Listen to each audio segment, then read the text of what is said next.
My name is Chelsea, and I am 33 years old. My mom went to Europe for a month and left me with $30 when I was 12. When she finally came back today from another one of her extravagant vacations, what she saw made her gasp and scream that this could not be happening. Before I continue this story, let me know where you are watching from in the comments below. Hit like and subscribe if you have ever had to stand up to a toxic family member who thought they could walk all over you. Growing up in the affluent suburbs of Chicago meant projecting a flawless image to the outside world. But behind the heavy oak doors of our sprawling estate, my reality was entirely different. I stood on the wide front porch of that massive brick house, savoring the cool autumn air and the quiet stillness of the afternoon. The late sun cast long, dramatic shadows across the perfectly manicured lawn. I had waited a very long time for this exact moment to arrive, planning every detail with absolute precision.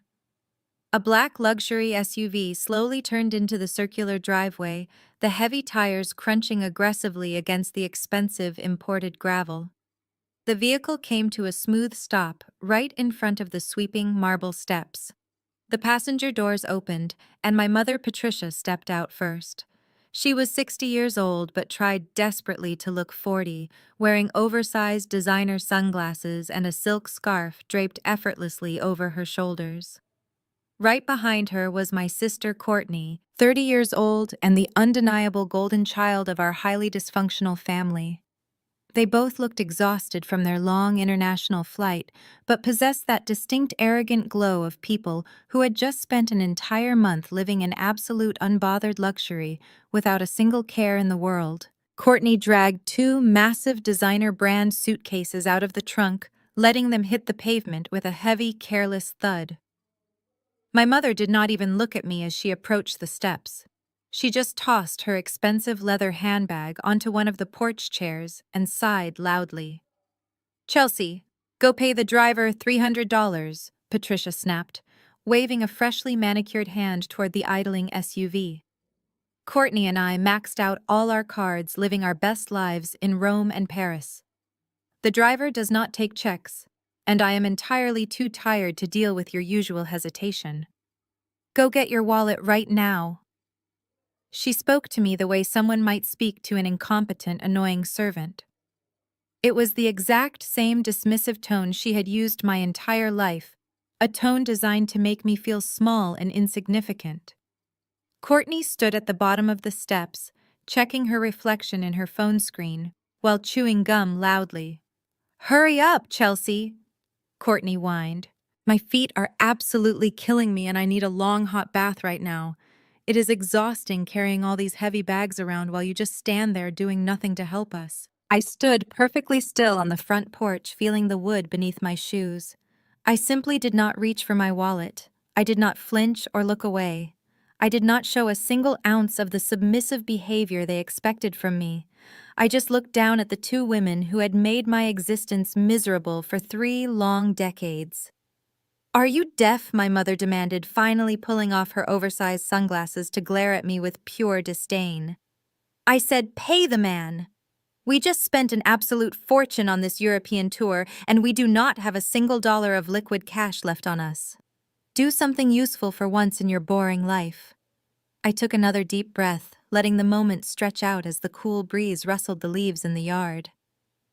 I walked slowly down the porch steps, walking right past my mother without saying a word, and approached the driver. I handed him 3 crisp bills from my own pocket, thanked him quietly for his time, and watched as he pulled out of the driveway and disappeared down the street. When I turned back to face my mother and sister, their expressions had shifted from entitled annoyance to utter confusion. They were not used to me moving so calmly and deliberately. I reached into the pocket of my tailored navy blazer and pulled out a thick folded document. I walked up to my mother and calmly placed the heavy legal papers directly into her open hand. "What is this garbage?" Patricia asked, her voice dripping with absolute disgust as she unfolded the heavy paper to read the first page. "It is an eviction notice," I said, keeping my voice completely level and devoid of any emotion. "You have exactly 0 minutes to vacate the premises." My mother stared at the paper, as if it were written in a foreign language. Her brain could simply not process the words printed on the page. Courtney let out a very loud, sharp, mocking laugh that immediately grated on my last remaining nerves. "Are you literally insane?" Courtney asked, rolling her eyes and shifting her weight impatiently. "You cannot evict Mom from her own house. You are just a bitter, jealous loser trying to ruin our homecoming because you never get to travel anywhere exciting." I smiled gently and pointed toward the side of the massive estate. "You might want to look over there," I suggested calmly. Both of them turned their heads to follow my gaze toward the driveway edge. Lined up neatly along the side of the house, perfectly out of view from the main street, but entirely visible from the driveway, were 20 heavy-duty black garbage bags. "Every single item you both own is in those bags," I explained slowly, making sure each word landed with maximum impact. "I packed them myself over the last few days. I also changed the security codes on the front gates and replaced every single lock on the exterior doors. You do not live here anymore, not today, not ever."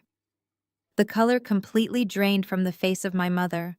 The reality of the situation began to fracture her arrogant facade. She looked from the legal documents in her hand to the massive mountain of trash bags, and then finally back to me.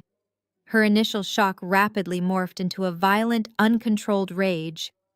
"This is a sick joke," Patricia screamed, her shrill voice echoing across the quiet suburban neighborhood. "How dare you disrespect me after everything I have sacrificed to raise you and keep a roof over your head?" She lunged forward with surprising speed, raising her hand high in the air, fully intending to slap me across the face, just as she had done countless times during my childhood, whenever I dared to speak up or disagree with her demands. But I was no longer a frightened, helpless child willing to take her abuse. I reached out and caught her wrist mid-air before her hand could even come close to my cheek. My grip was firm and completely unyielding. She gasped loudly, trying to pull her arm back, but I held on just tightly enough to show her that the physical power dynamic had permanently shifted. "Sacrifice?" I asked, my voice dropping to a dangerous low whisper that made her freeze. "You mean like the time you married Donovan, took Courtney to Paris for a month, and left your 12-year-old daughter alone in our old apartment with exactly $30 in a jar to survive while you drank champagne overseas? You call that sacrifice?" My mother yanked her arm away, rubbing her wrist as she took a stumbling step backward. She was breathing heavily, her chest heaving, and her eyes were wide with a mixture of fear and absolute fury at my defiance. "You are completely out of your mind," Patricia shouted, her voice trembling slightly now. "This is my house. You are nothing but a low-level bank teller. You have no money, no real power, and no right to be standing here touching my property. How do you think a pathetic little bank teller like you can just steal my house from me without facing major consequences?" I smoothed the lapel of my blazer, standing taller than I ever had before, and looked her dead in the eye, fully absorbing the sheer panic radiating from her. "I did not steal it," I said, a cold, highly satisfied smile spreading across my face as I delivered the final crushing blow. "I foreclosed on it. And you might want to stop screaming right now, because the fraud detectives and the police are already on their way to arrest you both. They have been building an ironclad criminal case against you for weeks, and your luxurious European vacation just provided them with the perfect final piece of undeniable evidence." Patricia let out a sharp, mocking bark of laughter that echoed across the perfectly manicured front lawn. She carelessly dropped her expensive sunglasses into her leather handbag and crossed her arms over her chest, the heavy diamond rings on her fingers catching the bright afternoon sunlight. "You actually expect me to stand here and believe that a miserable low-level bank teller foreclosed on a $3 million suburban estate?" Patricia demanded, her voice dripping with absolute venom. "You always possessed a wildly overactive imagination, Chelsea. It is the exact same pathetic delusional trait you inherited from your deadbeat biological father." Courtney snickered loudly from the bottom of the steps, aggressively popping her chewing gum. She probably just printed a fake piece of paper from the internet to ruin our homecoming, Courtney said, shifting her weight and crossing her arms to mirror our mother. This is just typical jealous behavior because she never gets to go anywhere nice. I am absolutely not playing these childish games with you today. Patricia snapped, her voice rising in pitch and volume as she took an aggressive step toward the porch. I have spent the last 20 years sacrificing my entire life for you. When your father abandoned us, I worked my fingers to the bone to ensure you survived. I gave you a solid roof over your head. I put hot food on your dinner table every single night. I specifically married Donovan so you could grow up enjoying a life of absolute, undeniable privilege. And this is the gratitude I receive from you. You stand on my porch waving fake legal documents in my face and threatening to call the police on your own mother. Sacrifice, I repeated, letting the word hang heavily in the crisp autumn air. The sheer audacity of her fabricated narrative burned hot in my chest, but I kept my facial expression completely impassive. You actually want to stand here and talk to me about sacrifice? You mean like the time you married Donovan, took Courtney to Paris for a month, and left your 12-year-old daughter alone in our old apartment with exactly $30 in a glass jar? Patricia flinched visibly, her perfectly maintained posture faltering for a fraction of a second before her defensive anger roared back to the surface. You were a remarkably difficult and ungrateful child. Patricia fired back, her face flushing a deep, angry red. You were entirely old enough to boil water and cook pasta. I left you a fully stocked pantry and emergency cash. Donovan and I needed that trip to bond as a new couple, and you always had a terrible attitude that would have absolutely ruined the entire European experience for us. $30. I stated, my voice dropping to a dangerously quiet register that forced both of them to stop and listen. You left me $30 for 30 days. That is exactly $1 a day for a 12-year-old child to survive on in a major city. You did not leave a stocked pantry. You left half a box of stale cereal and an expired carton of milk. You took your new husband and his favorite stepdaughter to eat fresh croissants under the Eiffel Tower, while I sat on the floor of a freezing, dark apartment, wondering if my own mother even cared if I starved to death. Courtney rolled her eyes dramatically, letting out a loud groan of profound annoyance. Oh my God, Chelsea, are we seriously doing this right now? Courtney whined, throwing her hands up in the air. You were a totally weird, gloomy kid who hated doing anything fun. You would have absolutely ruined the Parisian vibe for us. We were staying in luxury suites and attending high-end fashion shows. You would have just sat in the corner reading a book and bringing everyone down. Get over a 20-year-old grudge already. It is genuinely pathetic that you are still holding on to this. I am completely over it, I replied, my voice slicing through her arrogant whining like a freshly sharpened blade. But I never forgot the lesson you both taught me that month. I learned that loyalty does not exist in this family. More importantly, I learned exactly how to survive when the people who are supposed to protect you leave you with absolutely nothing. Patricia scoffed again, though her eyes darted nervously toward the heavy black garbage bags lined up against the side of the brick house. And how exactly did you survive, Chelsea? By crying alone in your room and blaming me for everything wrong in your life? No, I answered, stepping forward until I was standing right at the edge of the top step, forcing them to look up at me. I survived because of Mr. Henderson. He was the elderly man who owned the struggling bakery down the street from our terrible apartment. He saw a skinny, starving 12-year-old girl sitting on the curb outside his shop, looking through the glass at the bread. He brought me inside and offered me a warm meal. But I refused to take his charity. I told him I would work for it. Courtney let out another loud, mocking laugh. So you scrubbed floors for stale bread. What a glamorous origin story. I did not scrub floors, I corrected her, my tone devoid of any amusement. Mr. Henderson was a brilliant baker, but a terrible businessman. His office was filled with shoeboxes completely stuffed with crinkled, disorganized receipts and unpaid invoices. I offered to organize his messy paperwork in exchange for daily meals. At 12 years old, I taught myself basic bookkeeping. I spent the entire month you were in Paris sitting at a flour-dusted desk in the back of a bakery, balancing ledgers, calculating profit margins, and discovering discrepancies in his supply orders. I saved his business from going under that month, and he made sure I never went hungry. Patricia waved her hand dismissively, clearly bored and irritated by the story. Fascinating tale of childhood resilience, Patricia mocked. But that does not change the reality of today. You are still just a bank teller, and this is still my house. You have zero legal authority to lock me out of my own property. That month in the bakery forged exactly who I am today. I continued, completely ignoring her interruption. I realized that numbers never lie. Numbers do not abandon you. Numbers tell the absolute truth about people, especially when those people are trying to hide their darkest secrets. I never became a bank teller, Mother. I let you believe that because it kept you from asking questions about my actual income. I am a private equity liquidator. I specialize in forensic accounting.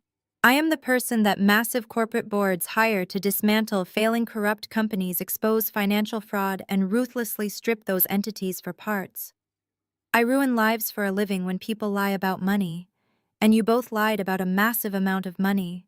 Courtney stopped chewing her gum. Her arrogant posture stiffened, and a brief flash of genuine uncertainty crossed her face. "What are you even talking about?" Courtney demanded, her voice losing a significant fraction of its previous bravado. "We did not lie about anything." I smiled warmly at my sister, though the expression did not reach my eyes. "Always check the receipts, Courtney, especially yours." Patricia stepped in front of Courtney, aggressively pointing an accusatory finger at my chest. "You are completely delusional," Patricia shouted. "I own this estate. Donovan paid the mortgage for 15 years. You have zero claim to this property. Actually, my grandfather left 50% of this deed in my name when he died," I reminded her smoothly. "A legal fact you conveniently chose to ignore because you assumed I was too poor and too stupid to ever enforce my ownership rights." Courtney suddenly burst into another round of loud, mocking laughter, stepping around our mother to face me directly. Her confidence had seemingly returned in full force. "Oh, you think your name on the deed gives you power?" Courtney sneered, pulling her expensive smartphone out of her designer pocket. "You are actually so incredibly stupid, Chelsea. We knew your name was on the property deed. That is exactly why we used it." Courtney tapped the screen of her phone aggressively and shoved the bright display directly toward my face. It was a digital copy of a finalized commercial loan agreement. "You cannot kick us out." Courtney boasted, a triumphant, malicious grin spreading across her deeply tanned face. "You cannot touch this house, and you certainly cannot touch us. Mom and I just took out a massive $500,000 line of credit against the total equity of this estate. My luxury lifestyle brand needed a massive capital injection to scale globally. We used your immaculate credit score and your legal stake in the property to completely secure the funding. We forged your signature on every single document before we left for Europe." Patricia smiled proudly at Courtney, clearly thrilled by her daughter's admission of felony fraud. "You owe your sister Chelsea," Patricia stated firmly, her tone returning to its usual arrogant superiority. "Courtney is building a legitimate empire. She has natural gifts and social connections that you could never comprehend. You should be honored that your pristine credit history is finally serving a meaningful purpose for this family.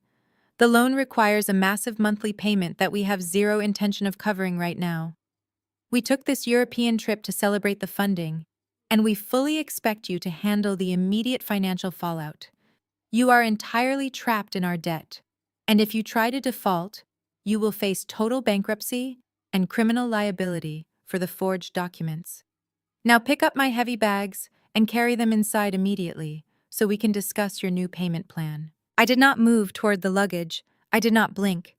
I simply reached into the leather portfolio tucked under my arm and slowly pulled out my own digital tablet. I tapped the screen once, bringing up a highly secure encrypted banking server log, and turned the device so both of them could see the glowing financial data perfectly clearly. "I know all about the $500,000 line of credit, Courtney," I said, my voice dropping to a dead clinical calm that made the surrounding air feel instantly colder. "I know exactly when you signed the forged documents. I know exactly which bank officer processed the fraudulent transaction. And I know precisely why you thought you could trap me in your financial catastrophe. Courtney frowned, squinting at the complex financial logs displayed on my screen. How could you possibly know the details of a secure commercial loan? Courtney asked, her voice trembling, as the first real wave of panic finally set in. I stepped down the final porch stair, closing the physical distance between us, until I was standing merely inches away from my sister's pale face. Because the private equity firm you blindly borrowed that $500,000 from, I whispered, watching her eyes widen in absolute undisguised terror. I own it. The silence on the front porch was absolute. Courtney stared at me, her jaw slacked, and her eyes wide with creeping terror. The pink bubblegum she had been chewing slipped from her lips and landed on the gravel driveway with a soft thud.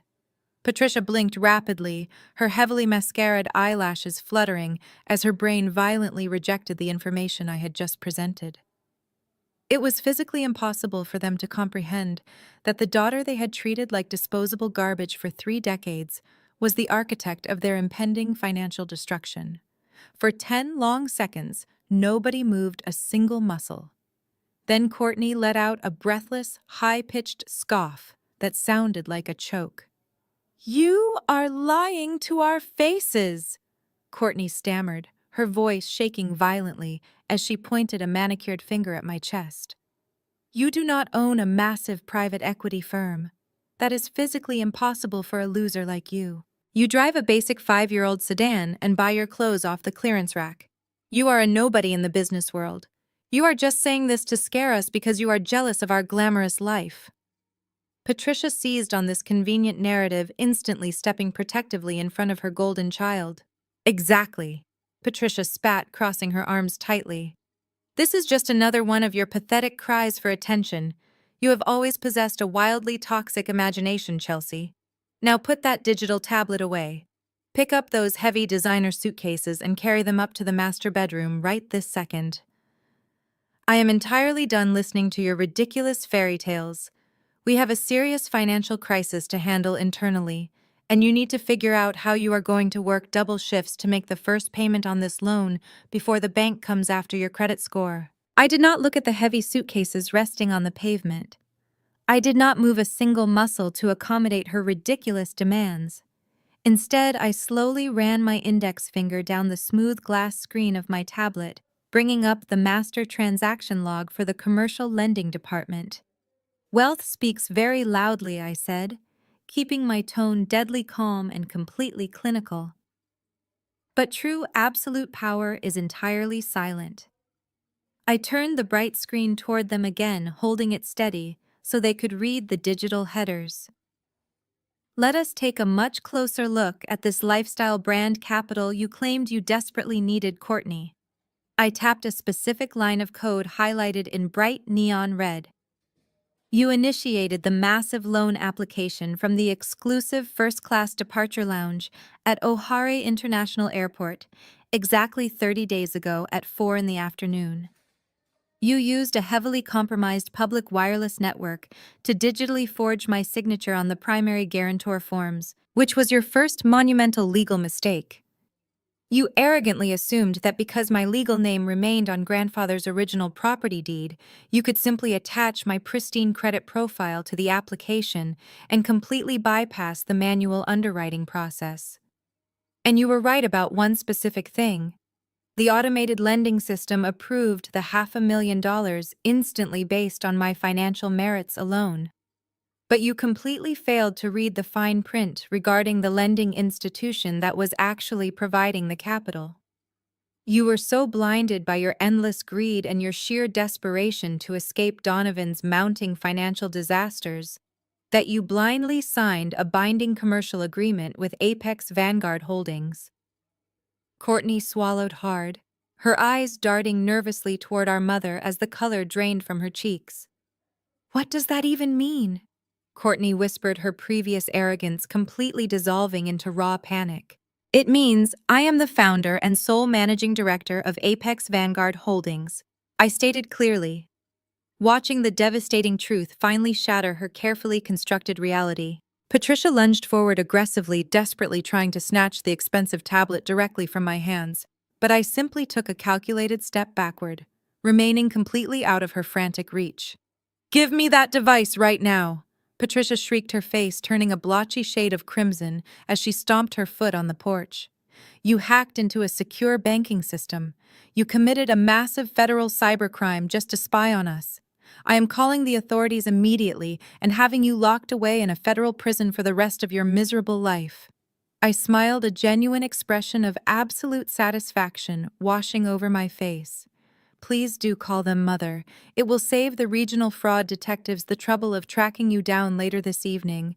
Because while you two were busy posting heavily filtered photographs of yourselves drinking expensive champagne in Milan, I spent the last 30 consecutive days conducting a silent, comprehensive forensic audit of your entire existence. You genuinely thought leaving me with $30 in a glass jar when I was 12 years old was a brilliant punishment. You thought it would break my spirit and teach me to be submissive.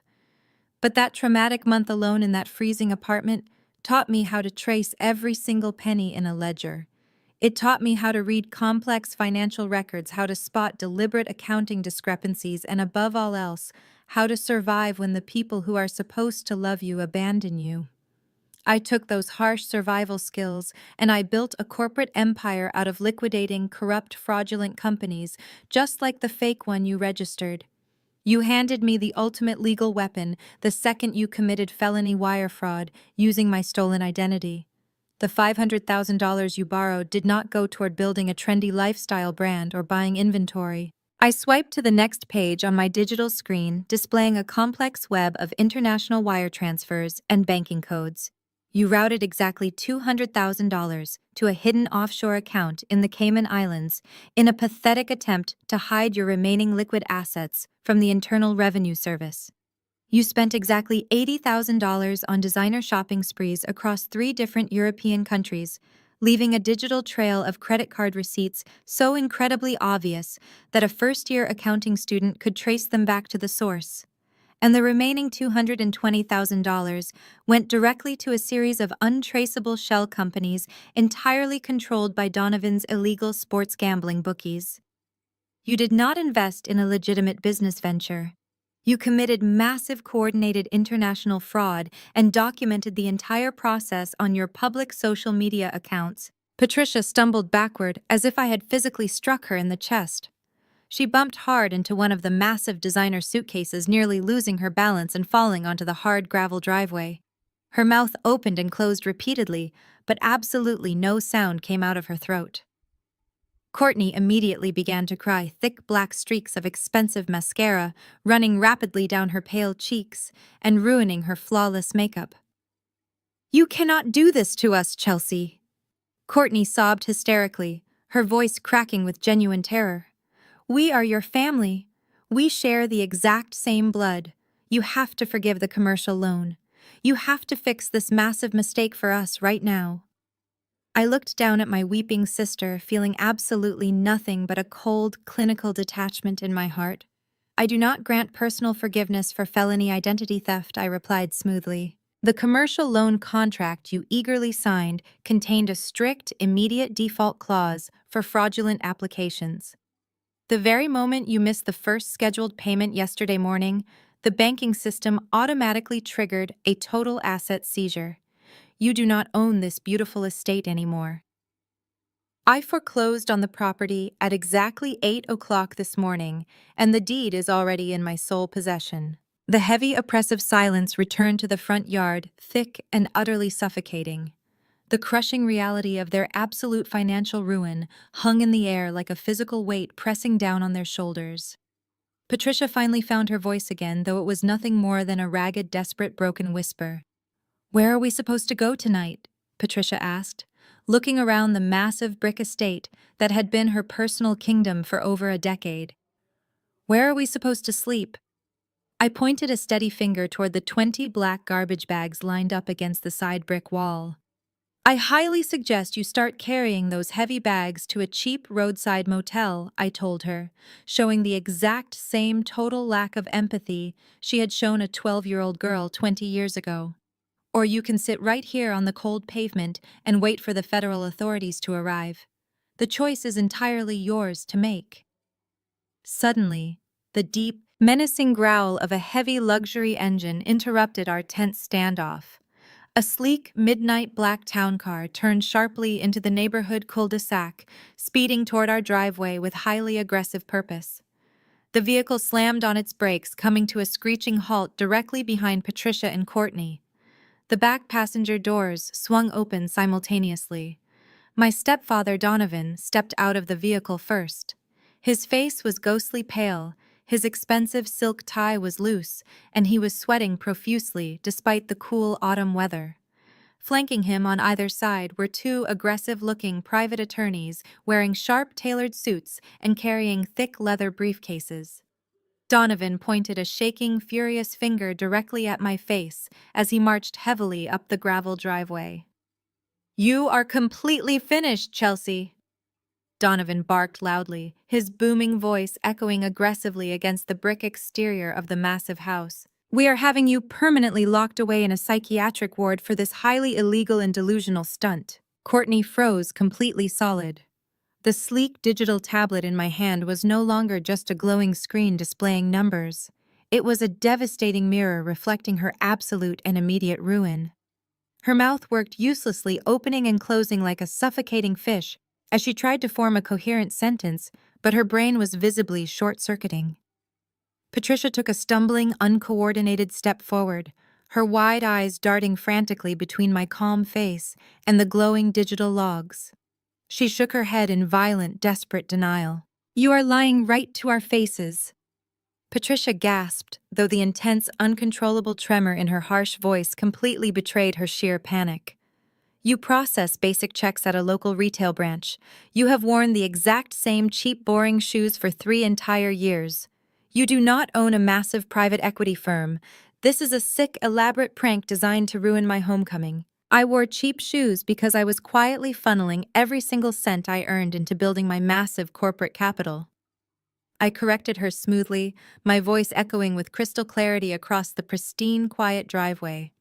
"I spent my entire 20s working 90-hour weeks, analyzing distressed financial assets, liquidating highly corrupt corporate portfolios, and acquiring massive amounts of leveraged debt.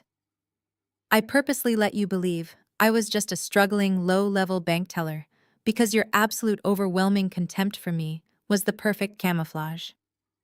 You were always so incredibly busy looking down your nose at me that you never bothered to look closely at who I was actually becoming in the real world. You handed me the ultimate legal weapon when you arrogantly assumed I was far too poor and far too stupid to notice a $500,000 commercial lien placed directly on my own legal property." I tapped the responsive screen of my tablet, once bringing up the heavily encrypted corporate registration documents for Apex Vanguard Holdings. I turned the device slightly so my mother could clearly read my full legal name listed prominently as the sole managing director and absolute majority shareholder. Patricia stared blankly at the crisp black text, her freshly manicured hands beginning to shake violently at her sides. The horrifying reality of her colossal, unforgivable mistake was finally piercing her thick, lifelong armor of toxic entitlement. "While you and Courtney were flying first class to Rome, completely convinced you had brilliantly outsmarted me, I immediately went to work. I stated my tone, sharp, clinical, and totally unrelenting.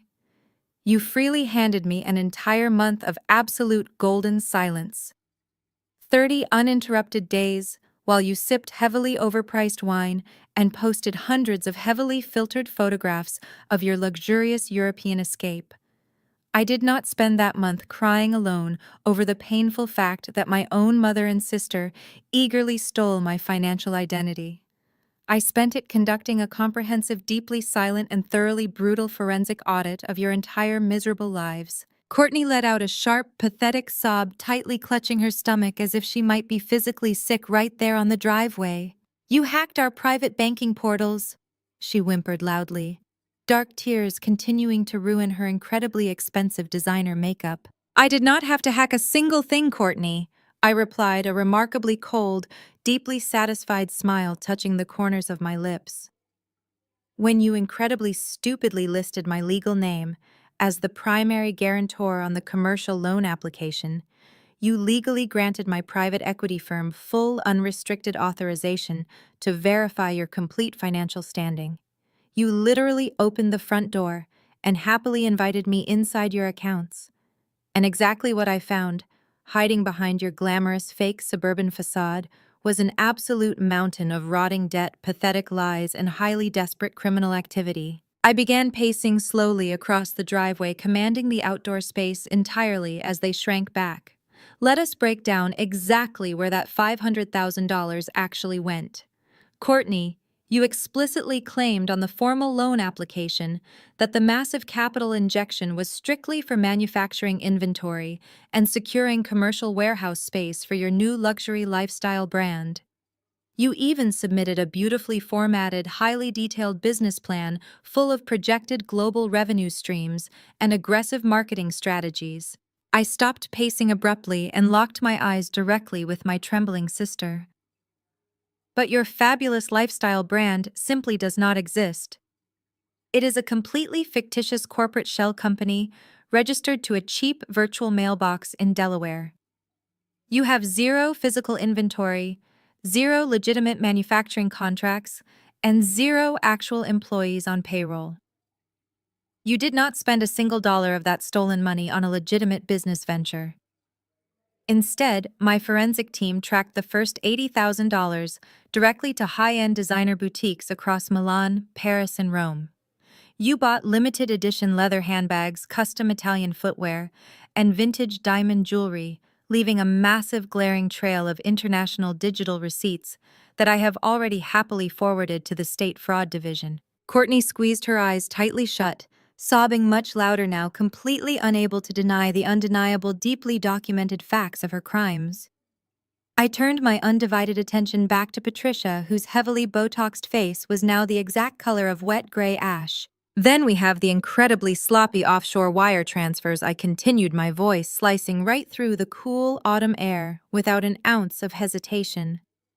$200,000 was immediately routed through 3 different holding companies before finally landing in a heavily guarded banking account in the Cayman Islands. You honestly thought using multiple sequential routing numbers would confuse my audit trail. But you used the exact same highly predictable password for every single digital account you own, the numerical date of Courtney's birth. Tracing those hidden illicit funds took my financial team less than 4 hours to complete. We legally froze that offshore account late yesterday afternoon. You cannot access a single penny of that stolen cash to save yourselves. Patricia swayed unsteadily on her feet, grabbing the thin plastic edge of a nearby garbage bag just to steady her trembling body. You cannot do this to your own mother, Patricia pleaded, her voice cracking with raw, unadulterated desperation. We were definitely going to pay the loan back in full. We just needed some temporary liquidity to bridge a gap. We were going to figure it all out when we got back home today. You were never going to pay it back, I shot back instantly, absolutely refusing to let her spin another pathetic, self-serving lie. Because the remaining $220,000 was entirely vaporized within 48 hours of the massive loan clearing the system. It did not go into a high-yield savings account. It did not go into safe long-term investments. It went directly into the deep pockets of extremely dangerous, highly connected men to cover Donovan's massive illegal sports gambling debts. The sudden mention of Donovan's hidden gambling addiction hit Patricia like a brutal physical blow to the chest. She gasped loudly, quickly covering her trembling mouth with both of her hands. "Oh yes," I said smoothly, enjoying the look of total devastation washing over her. "I audited Donovan too. Your perfect, incredibly wealthy husband has been quietly bleeding your combined assets completely dry for the last 5 consecutive years. He has secretly mortgaged absolutely everything you own, except this specific house, which he could not touch, because my name was still legally sitting on the grandfather's deed.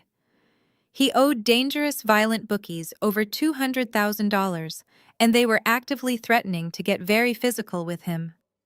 So you and Courtney maliciously conspired to forge my signature, steal the remaining equity out of my inheritance, pay off his illegal debts, and immediately flee to Europe while I was left holding the empty bag. You fully planned to let the bank seize the house, assuming I would take the total fall for the fraudulent application while you lived comfortably overseas. I raised the digital tablet one final time, clearly displaying the bright red legally binding foreclosure notice. But you borrowed from the absolute wrong bank. You committed felony wire fraud across international borders. You committed aggravated identity theft. And because you explicitly used this specific property as collateral for a commercial business loan, under entirely fraudulent pretenses, the standard 30-day grace period for missed payments was entirely voided. The immediate default clause was legally activated the very second my auditing team flagged the forged signatures and the highly illegal offshore transfers. I took a deep, deeply satisfying breath, letting the absolute finality of their ruin settle heavily over the driveway. I did not just seize the house, Mother. I seized every single asset attached to that fraudulent loan agreement. The leased vehicles, the newly purchased jewelry, the frozen bank accounts. It all belongs to Apex Vanguard Holdings now to completely cover the stolen capital and the massive legal penalties you accrued. You are completely, utterly, and permanently broke. Patricia suddenly dropped heavily to her knees right there on the expensive gravel driveway.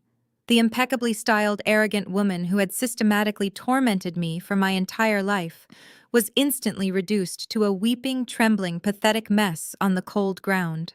She reached out with shaking hands, trying to grab the hem of my tailored blazer, begging me to stop, begging me to show her mercy, begging me to remember that we were family. I took a deliberate step back, looking down at her with a cold, entirely unwavering stare. I felt absolutely no pity. I felt only the profound, clean justice of holding them entirely accountable for their own malicious, destructive actions. Courtney was practically hyperventilating now, leaning heavily against her expensive designer luggage, realizing that she was not just facing total bankruptcy, but potentially years in a federal prison for her active role in the coordinated fraud. The glamorous, carefree life she had expected to return to today was completely gone, replaced by a terrifying, inescapable legal nightmare. You have exactly 5 minutes to take these trash bags and walk away from my property, I told them firmly. If you are still standing on my driveway when the authorities arrive, I will personally ensure they place you in handcuffs in full view of every single neighbor on this street. Before Patricia could utter another desperate, pathetic plea, the deep, menacing growl of a heavy luxury engine interrupted our tense standoff. A sleek, midnight black town car turned sharply into the neighborhood cul-de-sac, speeding toward our driveway with highly aggressive purpose. The heavy vehicle slammed hard on its brakes, coming to a screeching, violent halt directly behind Patricia and Courtney, the thick tires kicking up a massive cloud of white dust from the imported gravel. The back passenger doors swung open simultaneously. My stepfather Donovan stepped out of the heavy vehicle first. His face was ghostly pale. His expensive silk tie was hanging loose around his collar, and he was sweating profusely despite the cool autumn weather. Flanking him closely on either side were two incredibly aggressive-looking private attorneys wearing sharp, tailored suits and carrying thick leather briefcases. They marched heavily up the gravel driveway, their expensive dress shoes crunching loudly as they approached the porch. Donovan pointed a shaking, furious finger directly at my face, completely ignoring his weeping wife kneeling on the ground. "You are completely finished, Chelsea!" Donovan barked loudly, his booming voice echoing aggressively against the brick exterior of the massive house. "We are having you permanently locked away in a psychiatric ward for this highly illegal and delusional stunt." The taller of the two attorneys, a man with slicked-back dark hair and a sharply tailored expensive gray suit, did not even bother to introduce himself formally. He marched directly up the wide front steps, aggressively waving a thick manila folder in my direction, with a highly practiced air of absolute superiority. "Miss Wilson," he barked, his voice dripping with intense condescension and manufactured authority. "You are currently in direct violation of multiple civil statutes, and we are here executing an immediate medical intervention. You will step away from this property right now, or my associate and I will have you physically restrained and securely transported to a locked psychiatric facility." Donovan stood at the bottom of the concrete stairs, breathing heavily, his face slick with nervous sweat despite the cool breeze. He pointed a trembling, fat finger directly at me. "She has completely lost her mind," Donovan shouted to the lawyers, trying to control the narrative. "She is ranting about owning massive equity firms and foreclosing on my beautiful house. Look at the garbage bags over there. She threw our personal property out onto the lawn like a lunatic. She is having a total psychotic break right in front of us. We need her committed immediately before she does any more severe damage to herself or our expensive estate." Courtney, still sobbing near her ruined designer luggage, immediately caught on to the new incredibly vicious strategy. "Yes," Courtney wailed loudly, wiping her expensive mascara onto her silk sleeve and putting on a pathetic show. "She has been acting incredibly unstable for months. We tried repeatedly to get her professional help, but she just completely snapped today. She is dangerous." The second lawyer, a shorter, heavy-set man, clutching a dark leather briefcase, stepped up beside his aggressive partner.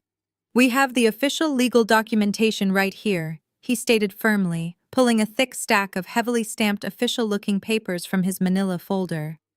He thrust the crisp papers toward me, but I kept my hands folded neatly behind my back, absolutely refusing to take them from his grasp. "Since you are clearly exhibiting signs of severe mental distress and acting as a clear and present danger to the financial well-being of this prominent family, your mother and stepfather have executed a durable medical proxy and an emergency conservatorship. This grants them immediate, total, and absolute control over all your personal assets, your private bank accounts, and your medical decisions. You have absolutely no legal standing to foreclose on this property because you are not mentally competent to execute any legal contracts whatsoever." It was a breathtakingly audacious and deeply malicious move. They had actually anticipated that I might eventually discover their massive financial fraud, and they had preemptively paid highly corrupt lawyers to draw up a completely fake medical proxy. They fully intended to declare me legally insane, lock me permanently inside a psychiatric ward, and seize total control of my personal assets to cover their stolen $500,000. It was pure evil, it was highly calculated, and it was the exact level of absolute shameless depravity I had always expected from them. Patricia, seeing the fake legal documents being presented by the attorneys, immediately shifted her manipulative strategy. The greedy, vicious, screaming fraudster completely vanished in the blink of an eye. In her place stood a weeping, terrified, deeply heartbroken mother. She brought her manicured hands up to her face, letting out a dramatic, trembling sob that would have won an acting award if anyone standing on this driveway actually cared about her ridiculous performance. "Chelsea, my sweet, beautiful girl." Patricia cried out, her voice quivering with fake manufactured maternal agony that made my stomach turn. "Please just stop this absolute madness right now. You are sick. You are so very sick, and you do not even realize it. We only want what is best for you. We love you so much. Please just let these nice men take you to the hospital so you can get the psychiatric help you so desperately need today. We will handle the house. We will take care of your little banking job. Just surrender to the medical professionals right now before you force us to call the police and have you dragged away in a straitjacket." It was the ultimate, most disgusting form of weaponized gaslighting. She was standing on the driveway of a house she just brazenly tried to steal, weeping totally fake tears while actively trying to have her own biological daughter institutionalized just to cover up a felony wire fraud charge. The sheer, unadulterated evil radiating from my mother was almost a physical presence in the crisp autumn air. I did not flinch. I did not raise my voice to defend my own sanity. I did not panic or show a single ounce of fear. I remained perfectly, absolutely still on the top step of the porch, my posture completely rigid and my expression entirely unreadable. My absolute, unwavering silence only seemed to infuriate the highly paid lawyers further. Miss Wilson, the taller attorney, demanded, his voice growing significantly louder and much more aggressive as he tried to intimidate me. "This is not a negotiation, and we are not asking for your permission. You will step aside immediately. We have the full legal authority to enter this premises and secure the property on behalf of your legal conservators. If you do not move out of our way this exact second, we will physically remove you from the doorway and place you in restraints ourselves." They were eagerly digging their own graves with a massive backhoe, and I was more than happy to stand there and let them keep shoveling the dirt. Donovan took a heavy, highly aggressive step up the concrete stairs, completely emboldened by the aggressive presence of his highly paid legal team. "Move her out of the way," Donovan ordered the attorneys, his face turning a deep, angry shade of purple. "She is trespassing on my personal property. Move her right now, or I swear I will come up there and do it myself." The two confident lawyers stepped forward simultaneously, their shiny dress shoes clicking loudly against the wooden planks of the front porch. They were actively trying to physically intimidate a woman standing entirely alone on a porch. They moved within inches of my face, attempting to use their height and their expensive tailored suits to force me to back down and surrender the house to their corrupt clients. "We are taking immediate possession of the estate," the shorter lawyer announced, attempting to forcefully step around my left shoulder to reach the heavy oak front door. "You are officially relieved of all your financial and legal rights, Miss Wilson. Hand over the new house keys immediately before things get violent. I need you to clearly confirm something for me before I step aside," I said, my voice cutting cleanly through their aggressive, loud posturing with absolute icy precision. I looked directly at the taller attorney, making intense, direct eye contact that made him pause. "You are officially submitting these specific medical documents as valid legal instruments right now. You are stating for the official binding record that my mother and my stepfather possess the absolute legal right to claim my financial assets based strictly on this exact medical proxy." The lawyer sneered down at me, completely confident in his deeply corrupt authority. "Yes," he confirmed loudly, practically shoving the fraudulent papers directly against my chest. "These are official, legally binding documents properly executed by a licensed medical professional. Your mother officially holds the conservatorship over you. Now step aside and let us do our jobs." I slowly reached out and confidently took the documents from his hand. I looked down at the medical proxy. It was signed by a doctor I had never met in my entire life, falsely claiming I suffered from severe paranoid delusions and extreme financial instability. It was an absolute masterpiece of blatant legal fiction. By handing it directly to me and verbally confirming its intent, they had just officially presented forged legal documents in the active commission of a massive financial crime. The steel trap was now fully permanently shut. "Thank you for formally presenting this exact evidence," I said, my voice dropping to a low, highly satisfied whisper that echoed loudly in the quiet space. I carefully folded the fraudulent medical proxy and tucked it safely into the inside pocket of my tailored navy blazer right next to my digital tablet. "You have all been incredibly helpful to my case today." Donovan let out a loud, highly frustrated growl from the bottom of the steps. "What is she talking about now?" Donovan demanded, glaring angrily at his highly paid attorneys. "Grab her! Restrain her right now! Get her off my porch before I lose my temper completely!" Patricia stepped up closely behind her husband, her fake dramatic tears instantly drying up as she sensed a massive, terrifying shift in the atmosphere. "Chelsea, you are making a terrible, life-ruining mistake," Patricia hissed, her true, vicious, venomous nature bleeding rapidly through the fake, concerned mother act. "You are going to be locked permanently in a padded room for the rest of your miserable life if you do not surrender right now." I smiled warmly at my mother, a genuine expression of absolute, undeniable victory. "I will not be going to a hospital today, Mother," I replied softly, savoring every single syllable. "But you are definitely going to be needing a very good criminal defense attorney. And I highly suggest you do not use these two specific men, considering they just actively implicated themselves in a massive federal conspiracy." The taller lawyer scoffed loudly, aggressively, attempting to push his broad shoulder past me to grab the heavy brass handle of the front door. "You are entirely delusional," the lawyer snapped angrily. "We are entering the house right now." I took one slow, highly deliberate step to the right. I completely cleared the pathway to the heavy oak front door. I gestured politely with my open hand, silently inviting them to look closely at the entrance of the house they were so desperately trying to break into. As I stepped aside, the heavy front door slowly clicked open from the inside. The confident lawyers froze instantly in their tracks. Donovan stopped breathing entirely. Patricia let out a sharp, genuine gasp of absolute terror that echoed across the driveway. Standing directly in the doorway, perfectly framed by the grand entryway of the massive estate, was a tall, incredibly imposing man, wearing a dark tailored suit and a very official silver badge clipped prominently to his belt.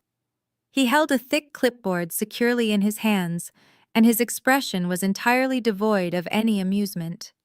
He looked down at the two highly paid lawyers, then shifted his hard, unforgiving gaze directly to Donovan and Patricia. My family had fully expected to find an empty house they could easily conquer. Instead, they found the absolute worst nightmare of any white-collar criminal. "Allow me to introduce you," I said, my voice ringing clearly over the absolute terrifying silence that had fallen heavily over the driveway. "This is Agent Marcus Vance. He is the chief investigator for the State Financial Crimes Unit, and he has been listening to every single word you all just said for the last 10 minutes. Agent Vance stepped out onto the wide wooden planks of the porch, the heavy oak door clicking shut behind him. He did not yell. He did not posture. He simply extended a gloved hand toward me. I calmly reached into the inside pocket of my tailored navy blazer and handed him the freshly folded medical proxy. The taller attorney, the one who had just spent the last 5 minutes threatening to have me physically restrained and permanently institutionalized, suddenly looked as though he had swallowed a mouthful of broken glass. The arrogant sneer completely evaporated from his face, replaced instantly by the chalky pallor of a man who suddenly realized he was standing on the precipice of disbarment and federal prison. "You actively presented these specific documents as legally binding medical instruments." Agent Vance stated, his voice a low, gravelly baritone that carried absolute authority. He unfolded the crisp paper and scanned the signatures. "You utilized these documents to attempt a hostile takeover of personal assets on behalf of your clients. Are you the attorneys of record who drafted this specific conservatorship order?" The two lawyers practically tripped over each other in their desperate haste to physically back away from Donovan. The shorter attorney aggressively shoved his thick leather briefcase under his arm and raised both of his hands in the air, a universal gesture of immediate surrender. "We were retained by Mr. Donovan Sterling. Exactly 2 hours ago," the shorter lawyer stammered rapidly, all trace of his previous malicious confidence entirely gone. "We were simply handed these forms and told they had been officially executed by a licensed psychiatrist. We had absolutely no prior knowledge that the signatures were fraudulent. We officially recuse ourselves as legal counsel for these individuals effective immediately." Donovan whipped his head around, staring at his expensive legal team in absolute shock as they practically sprinted down the gravel driveway, abandoning him entirely. Patricia let out a strangled, breathless whine from her place on the ground. Courtney was completely paralyzed, staring at Agent Vance, as if he were an executioner holding a sharpened axe. I stepped down to the middle of the concrete stairs, looking directly at my sister. "The sheer arrogance of your entire operation is honestly breathtaking, Courtney," I said, pulling my digital tablet back out and tapping the screen to bring up a new file. "You went to the trouble of committing felony wire fraud, but you were so incredibly lazy that you used our private equity firm unsecured client portal to communicate with each other while you were traveling. You literally logged into a server that I personally own and operate to coordinate the theft of my identity." I tapped a highlighted folder on my screen, bringing up a highly organized chronological log of unencrypted text messages. "Let us take a quick trip down memory lane," I announced cheerfully, though my eyes remained perfectly cold. 30 days ago, you were sitting at a high-end cafe in Milan. You ordered 2 bottles of vintage champagne, which cost exactly $400 each. And while you were drinking that stolen champagne, you sent this specific message to our mother. I cleared my throat, projecting my voice so every single syllable reached the state investigator standing on the porch. I quote, "This champagne is incredible. I cannot believe Chelsea is sitting in her ugly, cheap apartment, clipping grocery coupons right now while we are living like absolute royalty on her dime. She is such a pathetic, spineless loser." End quote. Courtney let out a sharp gasp, violently covering her face with her hands, as if the words physically burned her skin. Patricia frantically tried to push herself up off the cold gravel, her knees shaking violently. "Chelsea, please stop," Patricia begged, her voice a miserable, desperate croak. "You do not have to read these out loud. Please, I am begging you as your mother." "You forfeited the right to call yourself my mother the day you left me with $30 to survive an entire month while you ate fresh croissants in Paris," I replied, my tone slicing through her pathetic tears like a freshly sharpened blade. "And I am absolutely going to read them all out loud because Agent Vance needs the complete unvarnished context of your criminal conspiracy." I swiped down to the next intercepted message. "2 days later, you were shopping at a luxury boutique in Rome," I continued, glaring down at Patricia. "You swiped a card tied directly to the stolen funds to purchase a diamond tennis bracelet. While you were waiting for the clerk to wrap your stolen jewelry, you replied to Courtney." I quote, "Do not feel sorry for Chelsea. She has zero ambition and zero talent. Her credit score is the only useful thing she has ever contributed to this family. When the bank finally realizes the first payment is missing, we will just claim she took out the loan herself and had a massive mental breakdown. Nobody will ever believe a sad, lonely bank teller over us." End quote. The silence that followed the reading of that specific text message was deafening. Agent Vance methodically wrote something down on his official clipboard, the scratching of his pen echoing loudly. The two private attorneys, who had paused at the end of the driveway to listen, exchanged horrified glances. They had just tried to execute the exact false narrative my mother had documented in writing 3 entire weeks ago. They had actively participated in a premeditated conspiracy to weaponize mental health laws against an innocent victim. "You planned every single detail of this destruction," I stated, stepping down to the driveway and closing the distance until I stood towering over my mother. "You openly mocked my pathetic life while using my immaculate financial reputation to fund your massive shopping sprees. You laughed at the thought of leaving me completely bankrupt, fighting federal fraud charges and defending my own sanity in court. You spent the entire month in Europe bragging to each other about how brilliantly you had trapped me. But your extreme, unyielding hubris blinded you to the single most important detail." I tapped the screen of my tablet, locking the device and sliding it smoothly into my pocket. "You never bothered to verify who actually held the purse strings. You were so absolutely certain of your own superiority that you never checked the legal name of the private equity founder. You blindly assumed that because I did not wear designer clothes or drive a luxury sports car, I must be a failure. You never once stopped to consider that true wealth does not need to scream for attention." Donovan was breathing in rapid, shallow gasps, his chest heaving under his expensive, sweat-soaked shirt. He looked wildly around the driveway, his panicked eyes darting from Agent Vance on the porch to the locked gate at the end of the cul-de-sac. He was a man who had spent his entire life gambling with other people's money, manipulating the system, and running away when the debts finally came due. He was cornered, and the instinct of a coward is always to run. "This has absolutely nothing to do with me," Donovan suddenly shouted, throwing both of his hands in the air and aggressively backing away from Patricia. "I did not forge any signatures. I did not apply for any commercial loans. These two crazy women did all of this behind my back. I am completely innocent." Patricia jerked her head around, staring at her husband in absolute horrific betrayal. "Donovan, how can you say that?" Patricia shrieked, scrambling to her feet and reaching out for him. "We took the money to pay off your violent bookies. We committed fraud to save your life. You told us to do it." "I never told you to commit federal wire fraud," Donovan roared back, his face twisting with ugly, desperate panic. "You are on your own, Patricia. I am not going to prison for your incredibly stupid mistakes." Without another word, Donovan turned his back on his weeping wife and his terrified stepdaughter. He practically sprinted across the driveway, his heavy dress shoes slipping on the loose gravel as he rushed toward the sleek, midnight black town car he had arrived in just minutes earlier. The driver, sensing the massive legal disaster unfolding on the property, had already quietly slipped out of the vehicle and walked briskly down the street, wanting absolutely nothing to do with the situation. Donovan grabbed the heavy handle of the driver's side door, yanked it open, and threw his heavy body into the luxurious leather seat. He aggressively slammed the door shut, locking it instantly.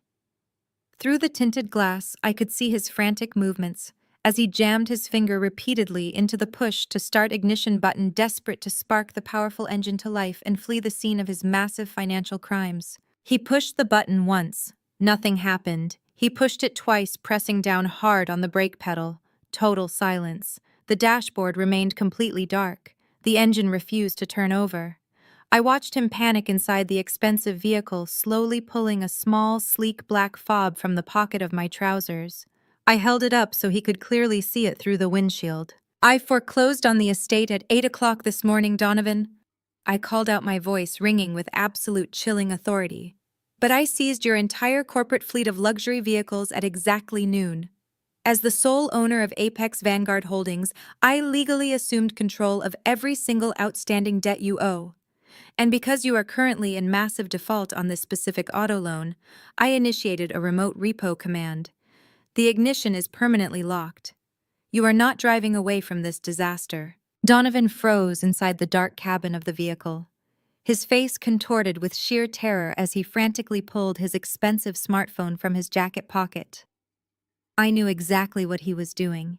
He was frantically logging into his private banking applications, desperately trying to see if he had enough liquid cash to hire a criminal defense team or buy a plane ticket out of the country. I watched his eyes widen in absolute horror as the bright screen of his phone illuminated the dark interior of the car.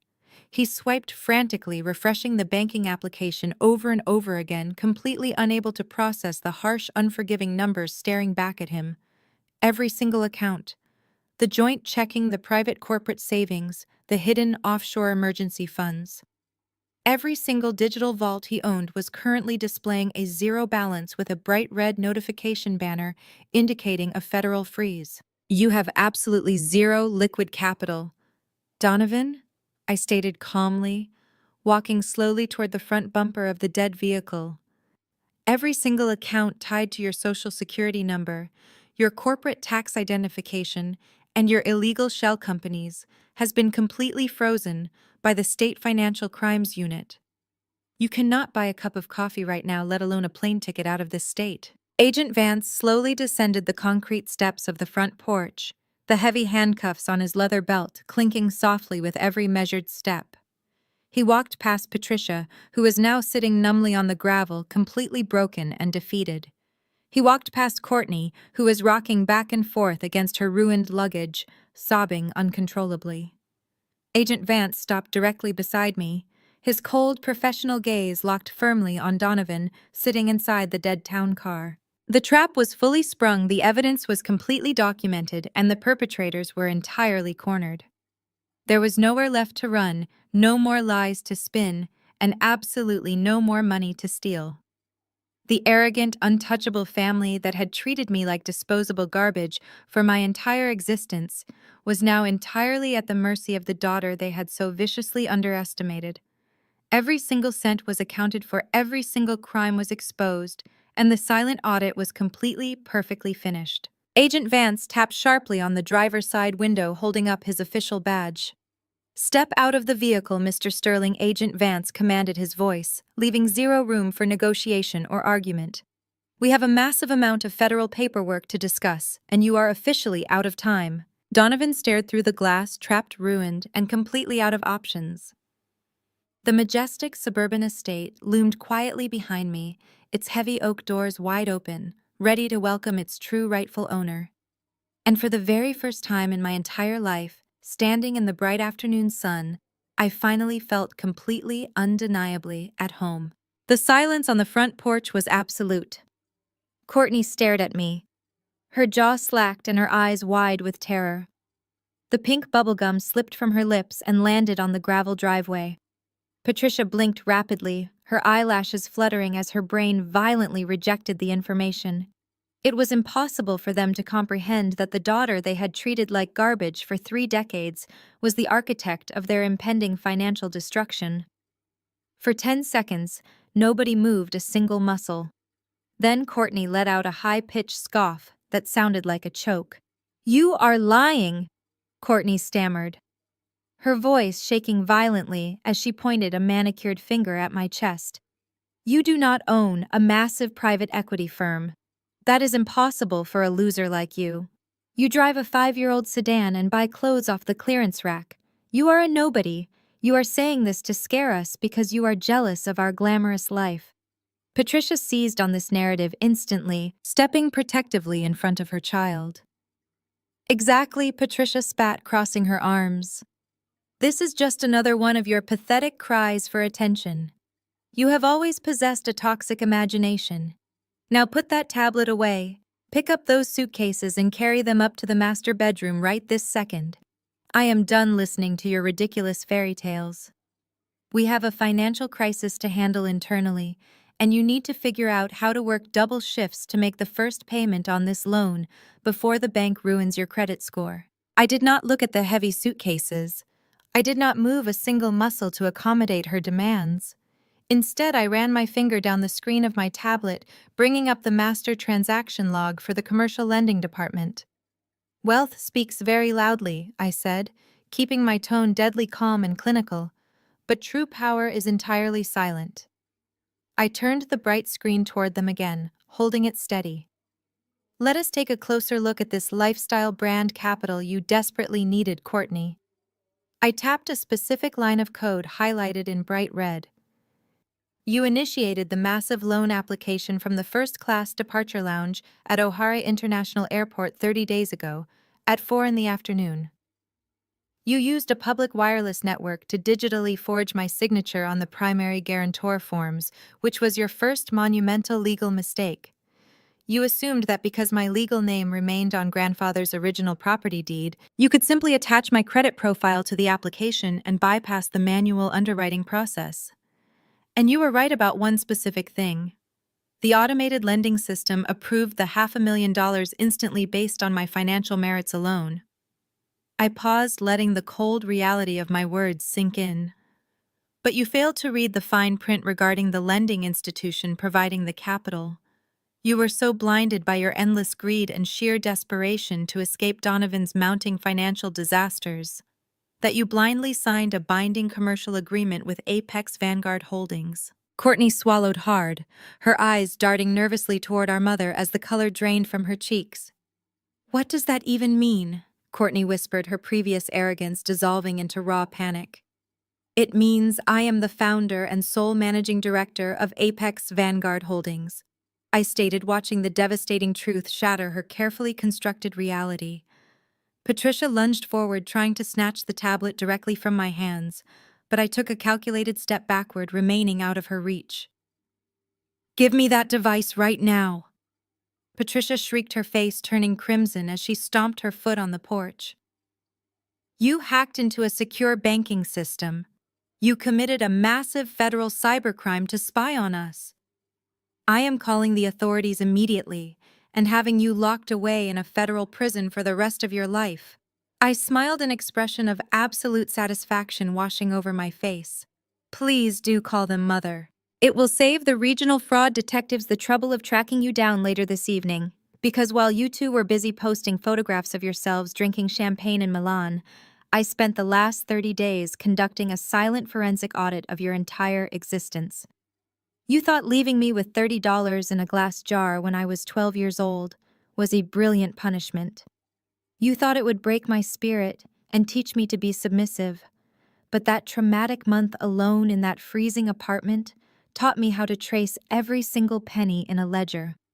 It taught me how to read complex financial records, how to spot deliberate accounting discrepancies, and how to survive when the people who are supposed to love you abandon you.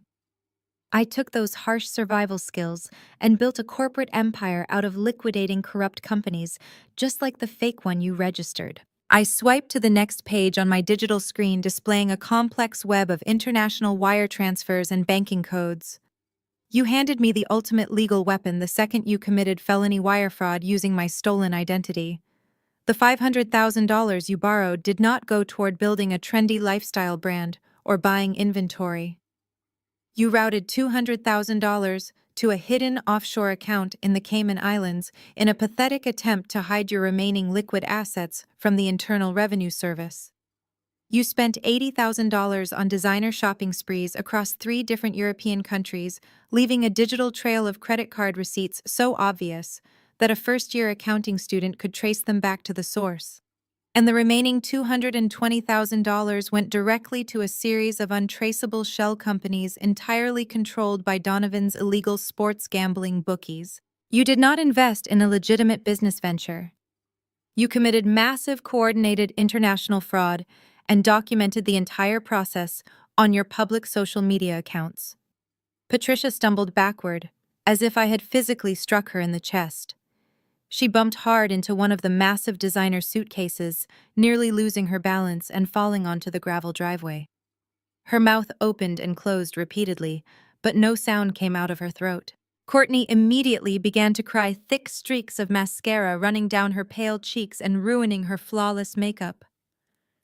"You cannot do this to us, Chelsea." Courtney sobbed hysterically, her voice cracking with genuine terror. "We are your family. We share the exact same blood. You have to forgive the commercial loan. You have to fix this mistake right now." I looked down at my weeping sister, feeling nothing but a cold, clinical detachment in my heart. "I do not grant personal forgiveness for felony identity theft," I replied smoothly. "The loan contract you eagerly signed contained a strict immediate default clause for fraudulent applications. The moment you missed the first payment yesterday morning, the banking system automatically triggered a total asset seizure. You do not own this beautiful estate anymore. I foreclosed on the property at 8 o'clock this morning, and the deed is already in my sole possession." The oppressive silence returned to the front yard, thick and utterly suffocating. The crushing reality of their financial ruin hung in the air like a physical weight pressing down on their shoulders. Patricia finally found her voice again, though it was nothing more than a ragged, broken whisper.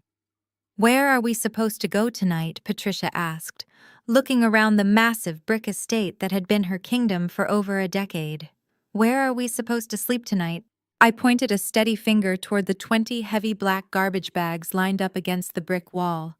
"I highly suggest you start carrying those bags to a cheap motel," I told her, showing the exact same lack of empathy she had shown a 12-year-old girl 20 years ago. "Or you can sit here on the pavement and wait for the authorities to arrive. The choice is entirely yours to make." Suddenly, the deep growl of a luxury engine interrupted our standoff. A sleek town car turned sharply into the cul-de-sac, speeding toward our driveway with aggressive purpose. The vehicle slammed on its brakes, coming to a screeching halt behind Patricia and Courtney. The heavy back doors swung open. My furious stepfather Donovan stepped out of the vehicle first. His face was ghostly pale, his silk tie was loose, and he was sweating profusely despite the cool weather. Flanking him on either side were 2 aggressive private attorneys, wearing sharp, tailored suits and carrying thick leather briefcases. Donovan pointed a shaking finger directly at my face as he marched up the driveway. "You are completely finished, Chelsea." Donovan barked loudly, his voice echoing against the brick exterior of the massive house. "We are having you locked away in a psychiatric ward for this highly illegal and delusional stunt." The heavy silence was shattered by Patricia aggressively tapping her smartphone screen.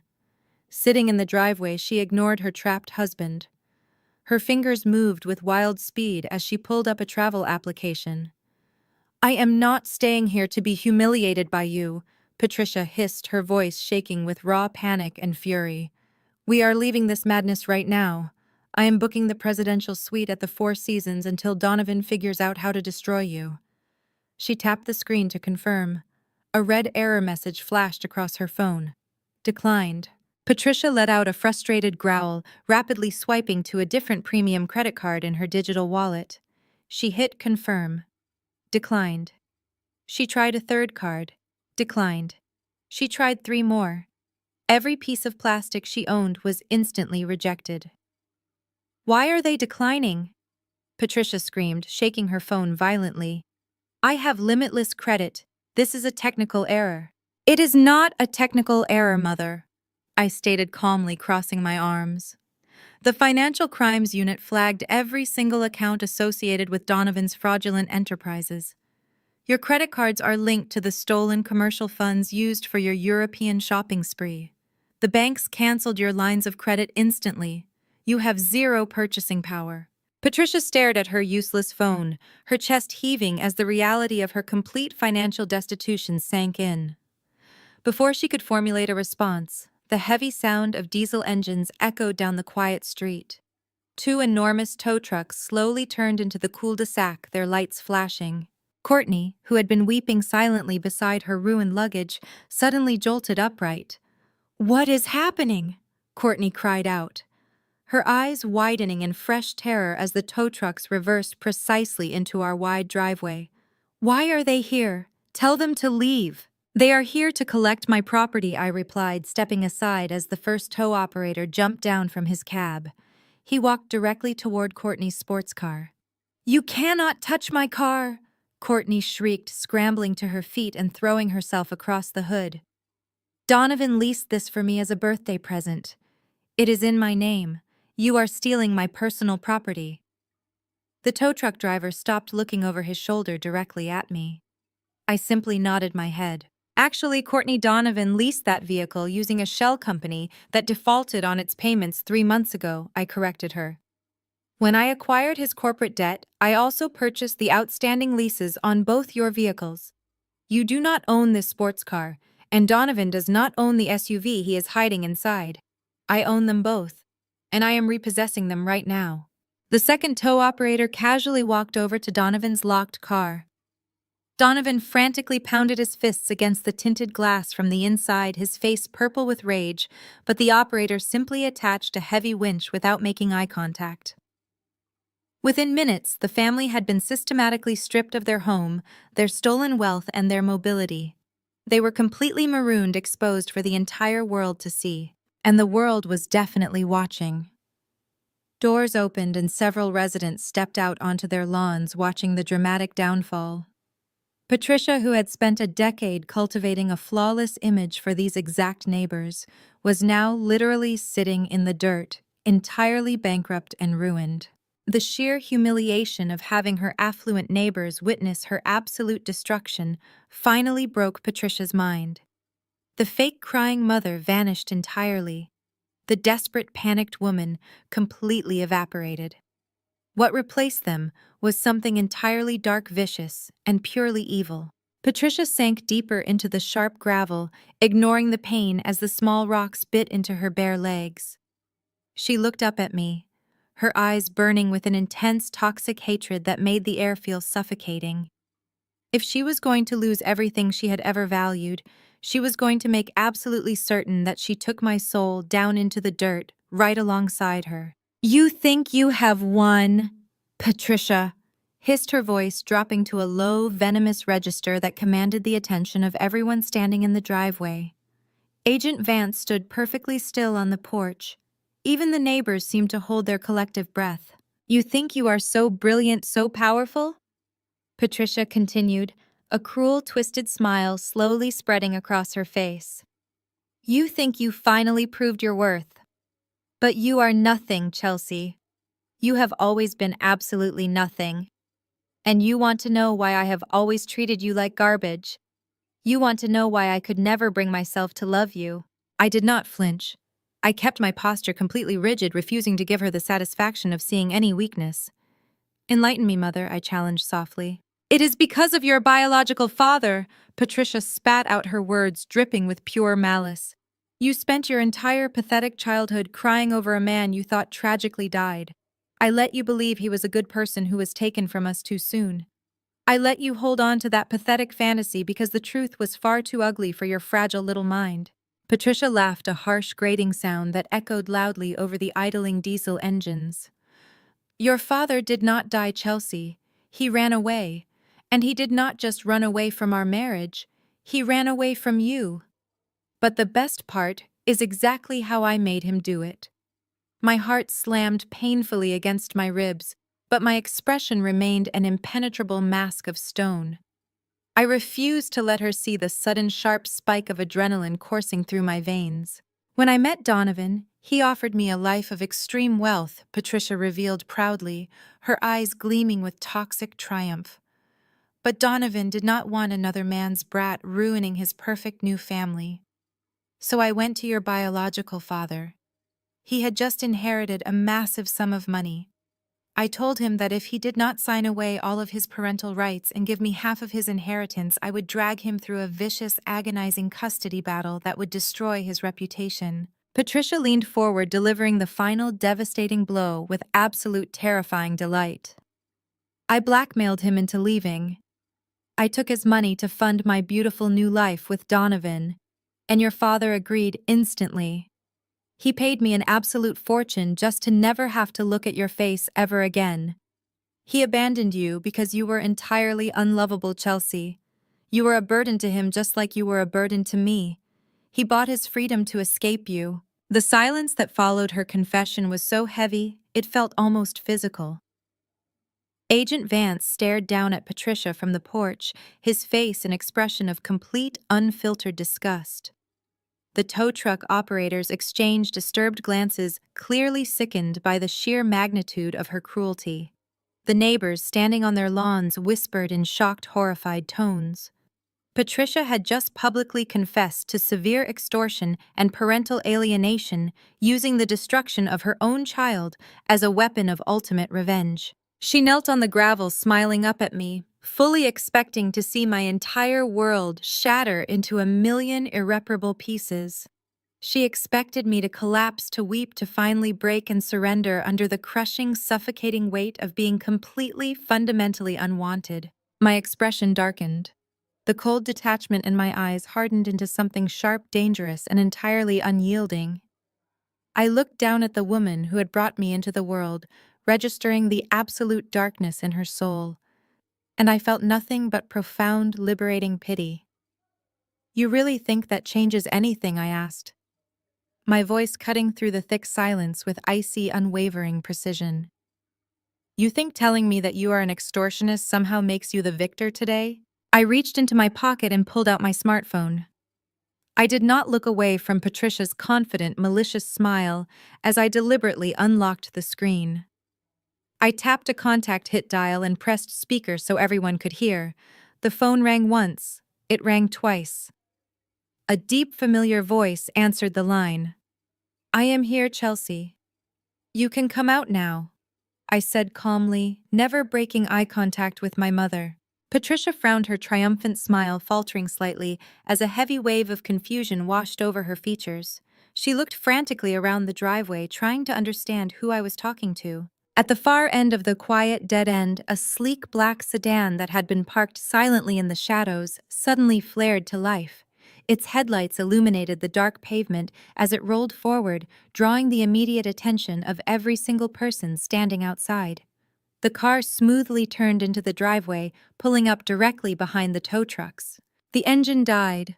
The heavy driver's side door slowly pushed open, and the man Patricia had proudly claimed she had destroyed stepped out into the crisp afternoon air. He wore a tailored charcoal suit that projected quiet, understated authority.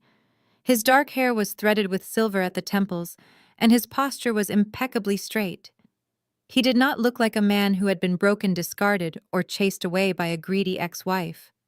He looked like a man who owned the very ground we were standing on.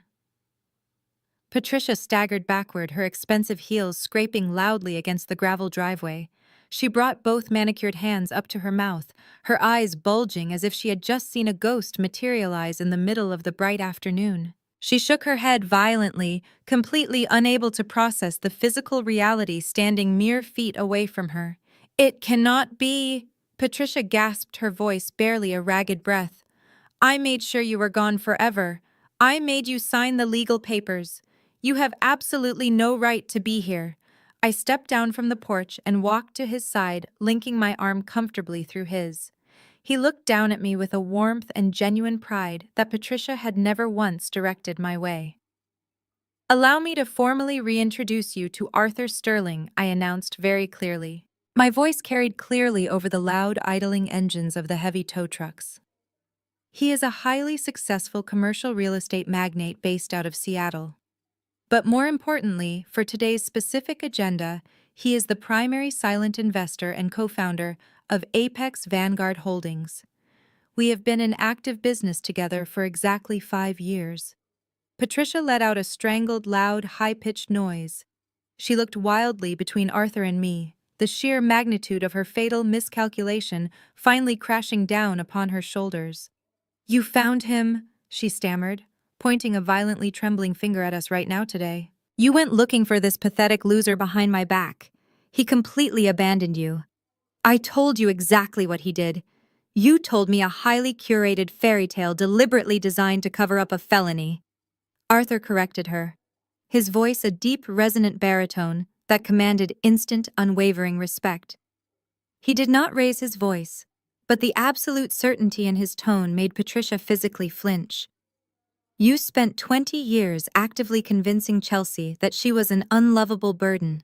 You spent 2 decades completely poisoning her mind so you could confidently play the role of the martyred single mother. You wanted everyone to believe you were tragically forced to marry a wealthy fraudster just to survive. But you severely underestimated our brilliant daughter." I looked directly into Patricia's terrified, wide eyes. "You told me he paid you to never see me again," I said, my voice completely devoid of any raw emotion. "But you completely forgot that I am a licensed forensic accountant. I do not deal in your emotional narratives. I deal entirely in paper trails. When I turned exactly 25, I started quietly digging into your sealed divorce records. I tracked down the original banking transfers silently. I followed the massive amount of money you explicitly extorted from him directly into the cash down payment for this exact suburban estate. And then I bought a plane ticket to Seattle and knocked directly on his office door." Arthur smiled, a gentle, profound expression that completely transformed his stoic face. "It was the greatest day of my entire life," he said, simply looking at me.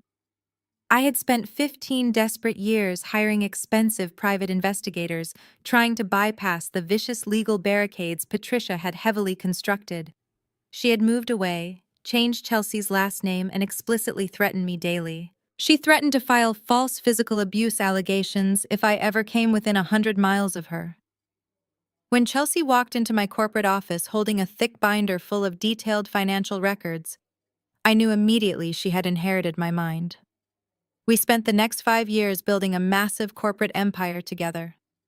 I continued tightening my firm grip on my father's arm. He provided the initial capital, and I provided the aggressive acquisition strategies. We spent half a decade quietly buying up Donovan's highly toxic debt, waiting for the exact moment you and your greedy husband would hang. You thought you were weaponizing my sanity to steal $500,000. In reality, you were walking blindly into a steel trap we meticulously set 5 years ago. Patricia's chest heaved rapidly. She looked exactly like a trapped animal completely surrounded by superior predators. She turned her frantic gaze to Agent Vance, who was still standing on the wooden porch observing the entire exchange with cold professional detachment. "You cannot listen to them," Patricia pleaded, her voice cracking with raw, unfiltered desperation. "He is a massive liar. He completely abandoned his only child. He is a huge deadbeat father. He gladly paid me to leave him alone forever. I am the true victim here. They are violently conspiring to ruin me out of pure spite." Arthur did not bother to argue. He simply reached into the deep inside pocket of his suit jacket and pulled out a thick, permanently sealed manila envelope. He deliberately broke the red wax seal and extracted 3 pieces of aged yellowing stationery covered in familiar, highly aggressive handwriting. He held them up high so Patricia could clearly see her own distinct penmanship. "I kept every single extortion letter you ever sent me," Arthur stated. His voice was ringing with absolute, undeniable finality. "I kept the vicious demands for untraceable cash.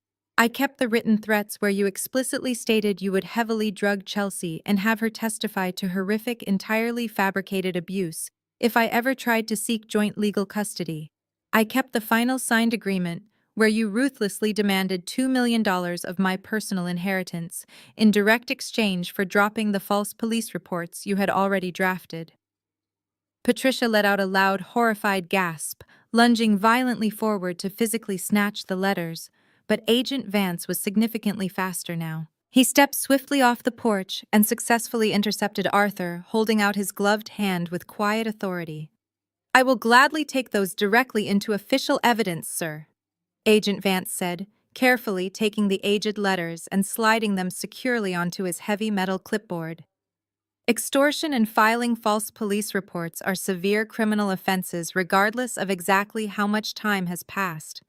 This clearly establishes a clear, undeniable pattern of malicious behavior and massive financial manipulation. Patricia collapsed heavily to her knees on the sharp gravel. Her ultimate weapon, the devastating toxic lie she had fiercely hoarded, was gone. She used that lie for 2 entire decades to permanently break my spirit, and it had just been turned to absolute dust in the wind. She had fully expected to shatter me emotionally. Instead, she had just willingly handed a prominent state financial investigator the final, undisputed proof of her lifelong, unapologetic criminal nature. She looked up at me, her face completely drained of any natural color, her perfect expensive blowout entirely ruined by the crisp wind and her own panicked sweat. "Chelsea, please," Patricia begged, reaching her shaking hands out desperately toward my ankles. "I am your biological mother. You absolutely cannot do this to me today. I gave you life. I raised you alone. You cannot let them take me away to a cell. I will do absolutely anything you want. I will sign the entire house over to you right now. I will give you everything. Just please call off the federal dogs."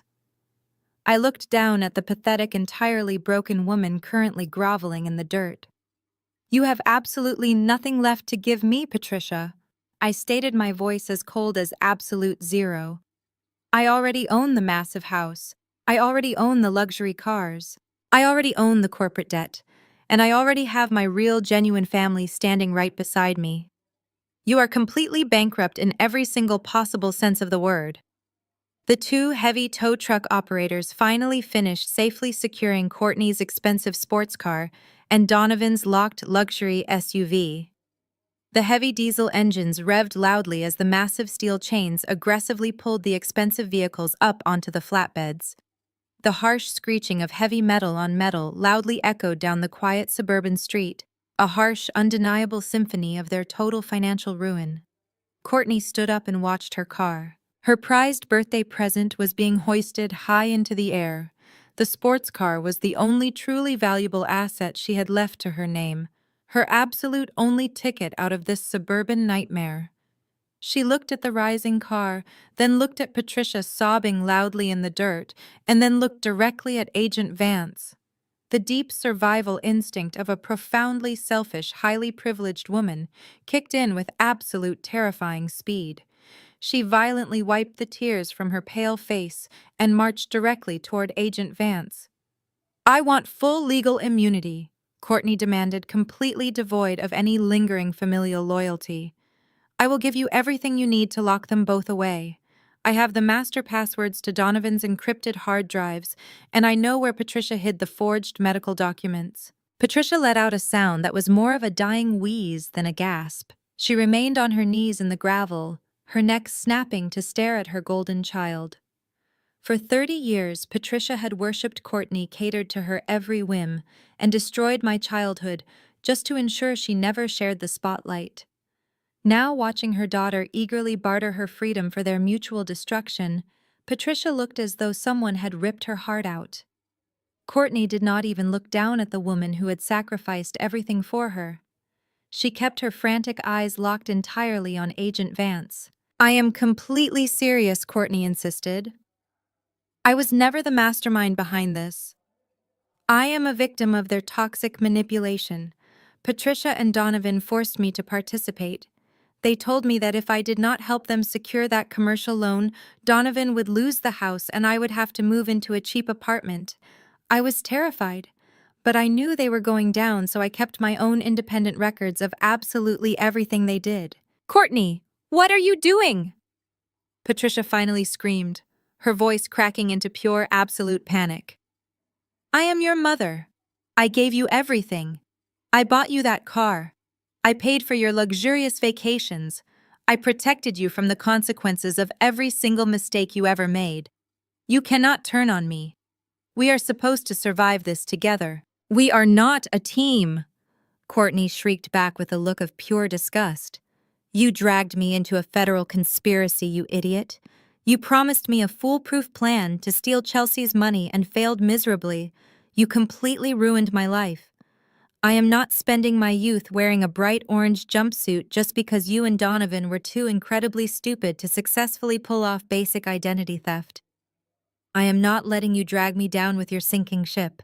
Without waiting for permission, Courtney threw herself onto the gravel beside her massive leather suitcase. She unzipped the main compartment with violent yanks, tossing expensive silk blouses and heavily beaded designer dresses onto the dirty pavement. She dug aggressively through the satin lining until she uncovered a hidden, zippered pocket deep inside. Her hand emerged, clutching a small, sleek silver flash drive. She held it up high in the air like a magnificent glowing trophy of salvation. This is my insurance, Courtney announced breathlessly, marching back toward the front steps and shoving the silver drive directly toward Agent Vance. I knew Donovan was a massive liability, so whenever I visited his home office, I copied his private servers. This drive contains an entire decade of Donovan's illegal offshore gambling transfers. It has the exact routing numbers for the shell companies he used to funnel money to his violent bookies in Eastern Europe. But that is not all. It also contains Patricia's guarded personal tax ledgers. Patricia let out a loud wail, throwing her hands over her ears as if to block out the sound of her daughter destroying her freedom. Donovan, still trapped helplessly inside his locked luxury town car, slammed his heavy fists furiously against the reinforced windshield.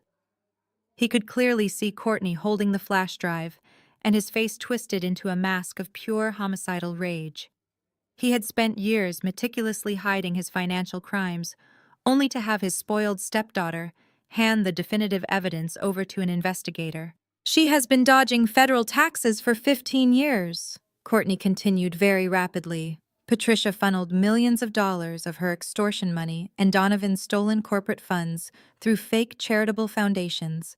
She claimed massive deductions on non-existent philanthropic donations. Every single fraudulent tax return, hidden domestic account, and forged signature is meticulously documented right here on this drive. I categorized it by year, bank, and specific felony charge. It is a complete roadmap to their entire criminal enterprise. Agent Vance did not reach for the flash drive. He remained standing on the porch, his posture rigid. He looked at the drive, then directly at Courtney, analyzing her wild eyes. He was watching a lifelong predator attempt to shed its skin, and he was clearly not impressed. I am a cooperative witness, Courtney pleaded, her voice rising in pitch as panic truly set in. I am willingly handing over the smoking gun. You do not even have to execute a search warrant. I am doing your job. Just promise me that I walk away with total immunity. You miserable little brat! Patricia shrieked, scrambling forward and grabbing the hem of Courtney's designer coat. I lied for you. I stole for you. I completely destroyed my relationship with Chelsea just so you could have the best of everything. I sacrificed my own soul to make sure you never had to work a single day in your miserable life, and you are selling me out to save your own skin. You are a disgusting, treacherous monster. Courtney kicked her leg out, pulling her coat free from Patricia's desperate fingers. I learned from the absolute best, Mother. Courtney spat, her voice dripping with cruel venom. You literally just spent the last 10 minutes bragging to the entire neighborhood about how you maliciously blackmailed a man into abandoning his child. You proudly confessed to extorting millions to fund your luxurious lifestyle. You taught me that loyalty is for poor people and that survival is all that matters. You raised me to be a predator. You cannot be surprised when I finally decide to eat you alive. The toxicity hung heavily over the driveway. The affluent neighbors gathered at the edges of their pristine lawns watched in absolute shock. They were witnessing the brutal implosion of a family that had spent years portraying an image of absolute perfection and endless wealth. Arthur, standing tall and silent beside me, watched the chaotic destruction of his former abuser with steady eyes. He did not show a single ounce of pity for Patricia. He simply stood as an immovable pillar of strength, his presence a silent testament to survival, letting the violent storm finally consume them entirely. Realizing that Agent Vance was unresponsive to her legal demands, Courtney suddenly pivoted her attention directly to me. The aggressive tone vanished instantly, replaced by a sickeningly sweet voice of desperate sisterly affection. "Chelsea, please," Courtney begged, taking a calculated step toward me and offering the silver flash drive like a sacred gift. "You and I have always shared a complicated bond. We grew up in the exact same house. We suffered under the exact same toxic, manipulative mother. I was just as trapped as you were. You have all the absolute power here. You can explicitly tell this investigator to let me go." I looked deeply at my older sister, registering the fake tears welling in her eyes and the deliberate trembling of her outstretched hand. I remembered every single time she had pushed me down the stairs when Patricia was not looking. I remembered every piece of my fragile childhood artwork she had deliberately torn to shreds. I remembered her gleefully cheering when Patricia forcefully locked me outside in the freezing rain. Courtney was not a helpless victim of circumstance. She was an active and highly malicious participant in my lifelong emotional torment. Realizing her elaborate game was over, she was searching for a new host to sink her claws into. "Please, Chelsea." Courtney whined, her voice taking on a pathetic, profoundly desperate edge that echoed in the cool air. "Take the drive, take the evidence, use it to lock them away in prison forever. They completely deserve it for what they did to you and your father today. Just promise me that I can safely walk away from this driveway. Let me keep my sports car and my dignity. I will never bother you again. I will disappear from your life and let you live in peace. You owe me this much for willingly handing you the final nail in their coffins. We are sisters, Chelsea. You have a moral obligation to protect me right now." I remained perfectly still on the concrete steps. I slowly reached out my hand and took the flash drive from her trembling fingers. Courtney let out a shuddering breath of profound relief, a victorious smile forming on her lips as she believed her manipulation had finally worked. I held the device up to the light, inspecting it carefully before slipping it securely into the pocket of my blazer next to the forged medical documents. "Thank you for the evidence, Courtney," I said, my voice completely smooth and devoid of any sisterly warmth. "But I do not grant immunity." Courtney's victorious smile instantly vanished, replaced by an expression of pure, unadulterated horror as the distant, unmistakable wail of approaching police sirens began to echo loudly through the quiet suburban streets. The wail of the sirens grew from a distant, haunting echo into a deafening mechanical roar that completely consumed the quiet suburban neighborhood. The manicured lawns and pristine white facades of the surrounding mansions were suddenly bathed in violent flashing strokes of red and blue light. Courtney scrambled backward, her expensive designer heels catching on the rough gravel as she desperately tried to distance herself from the center of the driveway. A massive convoy of heavily armored black sports utility vehicles and marked federal cruisers turned the corner in perfect aggressive unison. They did not park on the street. They swarmed the cul-de-sac, driving directly onto Patricia's immaculate award-winning landscaping and sealing off every possible avenue of escape. The sheer scale of the tactical response was breathtaking. This was not a standard local police dispatch responding to a domestic financial dispute. This was a fully coordinated, highly strategic federal raid. Dozens of agents poured out of the vehicles before they had even come to a complete stop. They wore dark tactical vests emblazoned with bold, bright yellow letters spelling out the ultimate nightmare for white-collar criminals: FBI. My father Arthur stood perfectly still beside me, his hands resting casually in his pockets as we watched the federal sweep unfold with clinical precision. We had known this exact moment was coming for weeks. When Patricia and Donovan proudly flaunted their stolen wealth across multiple international borders during their lavish European shopping spree, they unwittingly crossed a massive legal threshold. By transferring fraudulent commercial funds through foreign banking institutions to purchase designer goods in Paris and Milan, they triggered federal jurisdiction. It was no longer just local corporate embezzlement. It was a highly coordinated international wire fraud conspiracy. Just as the federal agents began establishing a secure perimeter around the estate, a sleek silver Mercedes sedan screeched to a halt directly behind the barricade of tow trucks. The doors flew open, and Donovan's high-priced, aggressively arrogant defense attorneys stepped out.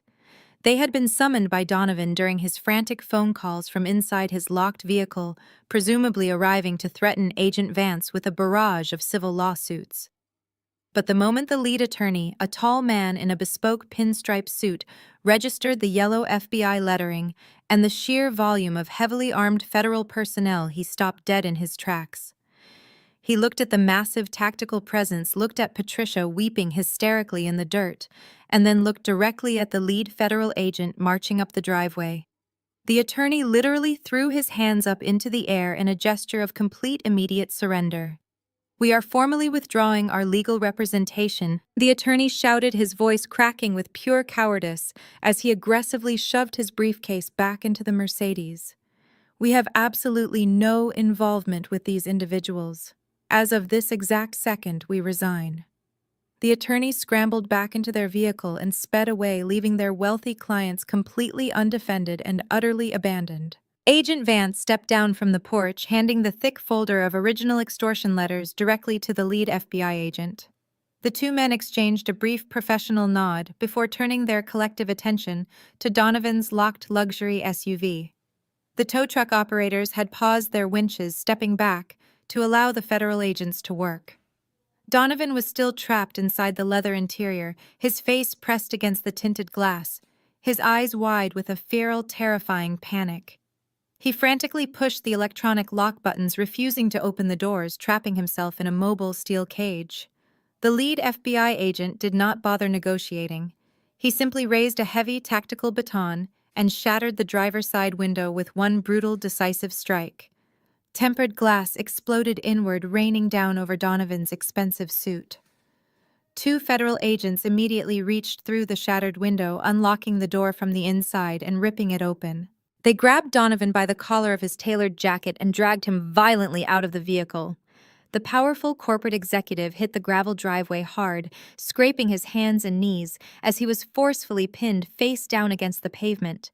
Donovan thrashed and kicked, screaming incoherently about his constitutional rights and demanding to speak to his cowardly lawyers, but his protests were completely useless.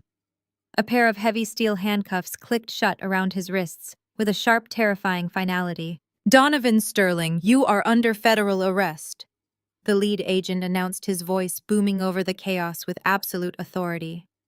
"You are being charged with multiple counts of felony wire fraud, international money laundering, severe tax evasion, and grand corporate theft. You have the right to remain silent. Anything you say can and will be used against you in a court of law." Donovan stopped thrashing. The aggressive, arrogant bully who had spent the last decade mocking my existence and stealing millions of dollars from hard-working commercial investors was suddenly reduced to a trembling, hyperventilating mess. He lay with his face pressed directly into the dirty gravel, weeping loudly, as the federal agents hauled him to his feet and dragged him unceremoniously toward a waiting transport vehicle. The illusion of his absolute power was permanently broken. With Donovan successfully secured, the federal agents turned their unified attention to Patricia. My mother was still kneeling in the dirt, completely paralyzed by the sheer, undeniable reality of her total destruction. She watched Donovan being shoved into the back of a federal cruiser, her eyes wide, her mouth opening and closing without producing a single sound. When two female FBI agents approached her, pulling out their own sets of heavy steel handcuffs, Patricia finally snapped out of her state of profound shock. She began kicking her bare legs wildly, scrambling backward like a cornered animal, her expensive designer dress tearing against the sharp rocks. "You cannot do this to me!" Patricia shrieked, her voice echoing shrilly across the entire neighborhood. "I am a prominent socialite. I am a respected member of this community. I did absolutely nothing wrong. My husband handles all the finances. I am completely innocent." The female agents did not hesitate. They grabbed Patricia by her flailing arms, hauling her roughly to her feet and twisting her wrists securely behind her back. The cold steel locked into place, securing the woman who had spent my entire life making me feel like a prisoner. Patricia Sterling, the agent, stated, her voice entirely devoid of any sympathy or hesitation. You are being placed under federal arrest for felony conspiracy to commit wire fraud, massive tax evasion, and severe identity theft. Patricia screamed a raw, guttural sound of pure terror. No, you do not understand. My daughter gave you that flash drive. Courtney has all the evidence. Courtney knows that Donovan forced me to sign those fraudulent tax returns. Patricia twisted her neck frantically, her wild mascara-stained eyes searching desperately for her golden child. Courtney, please tell them the truth. Tell them I am innocent. You have to save me, Courtney. You are my beautiful, perfect daughter. You owe me your entire life. Do not let them take me away. Courtney stood several feet away, smoothing down the front of her expensive coat with trembling, heavily manicured hands. She looked at her mother, who was currently restrained by federal agents and sobbing hysterically, and her face contorted into a mask of pure, unadulterated disgust. She took another deliberate step backward, creating a clear, physical distance between herself and the woman who had worshipped the ground she walked on for 30 entire years. I owe you absolutely nothing, Mother Courtney spat, her voice dripping with an arrogant, delusional confidence. I gave the investigators the master flash drive. I handed them the complete roadmap to your entire illegal empire. I am a cooperating federal witness. I am completely safe, and you are going to spend the rest of your miserable, pathetic life rotting in a tiny concrete cell. You are entirely on your own. The lead FBI agent slowly walked toward my sister. Courtney smiled at him, a smug, triumphant expression washing over her pale face. She genuinely believed her vicious betrayal had purchased her absolute freedom. She crossed her arms eagerly, waiting for the agent to officially thank her for her invaluable cooperation. The agent stared at her with a blank, unyielding expression. He reached to the back of his tactical belt. He pulled out a fresh pair of heavy steel handcuffs, the metal clinking loudly in the crisp air. Courtney's victorious smile vanished. She stumbled backward, bumping into her ruined suitcase. What are you doing? Courtney demanded, her voice jumping an entire octave in absolute terror. I gave you the evidence. I am the victim. You cannot touch me. The agent stepped forward, grabbing her wrists with uncompromising force. Courtney Sterling, he stated, his voice ringing out like a final devastating gavel strike. You are under federal arrest. You are being charged as a primary co-conspirator. The heavy steel handcuffs clicked shut around Courtney's wrists with a harsh metallic snap that seemed to echo across the entire neighborhood. For a fraction of a second, she simply stared down at her restrained hands, her brain entirely incapable of processing the reality of her situation. She had fully expected to walk away as the victorious informant. Instead, she was being treated exactly like the criminals she had just eagerly sold out. The illusion of her immunity shattered, and a primal, piercing shriek erupted from her throat. It was not a cry of sorrow or regret. It was the feral, uncontrolled scream of a deeply entitled woman who was suddenly facing a consequence for the very first time in her 30 years of existence. Courtney violently jerked her arms, attempting to rip herself free from the federal agent's unyielding grip. The sudden aggressive movement threw her completely off balance. Her expensive designer heels twisted painfully on the gravel, and she collapsed hard onto the driveway. She hit the ground with a heavy thud, her knees scraping brutally against the sharp rocks.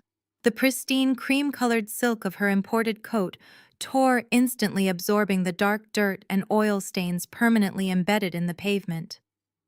But Courtney did not stop fighting. She thrashed wildly on the ground like a petulant toddler, kicking her legs and screaming incoherent demands at the federal agents. "You cannot arrest me!" she shrieked, her voice growing increasingly hoarse and desperate. "I gave you the flash drive. I gave you all the evidence you needed. I am a victim of their toxic manipulation. You are supposed to let me go. I demand to speak to whoever is in charge." The federal agent did not flinch, nor did he offer a single word of comfort or explanation. He simply gripped her by the upper arms and hauled her forcefully to her feet.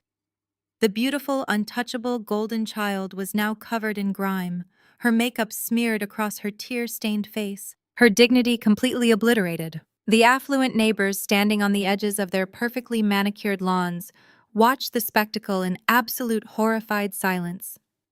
These were the people Patricia had spent a decade desperately trying to impress. These were the country club presidents, the charity board members, and the local politicians who had attended Patricia's lavish, catered garden parties. They were now witnessing the brutal, unfiltered reality behind the Sterling family's meticulously curated facade. Whispers rippled through the gathered crowd as Courtney continued to thrash and wail, her desperate cries cutting through the crisp afternoon air. The illusion of perfection had been entirely ripped away, exposing the deep rotting core of greed, fraud, and profound cruelty that had funded their extravagant lifestyle. Patricia noticed the disgusted stares of her former friends, and the final shred of her sanity completely fractured. Patricia was still pinned to the gravel, her own hands secured tightly behind her back. She watched her favored daughter being dragged toward a waiting federal cruiser, completely helpless to intervene. The empire she had built on the shattered remains of my childhood was dissolving into nothingness.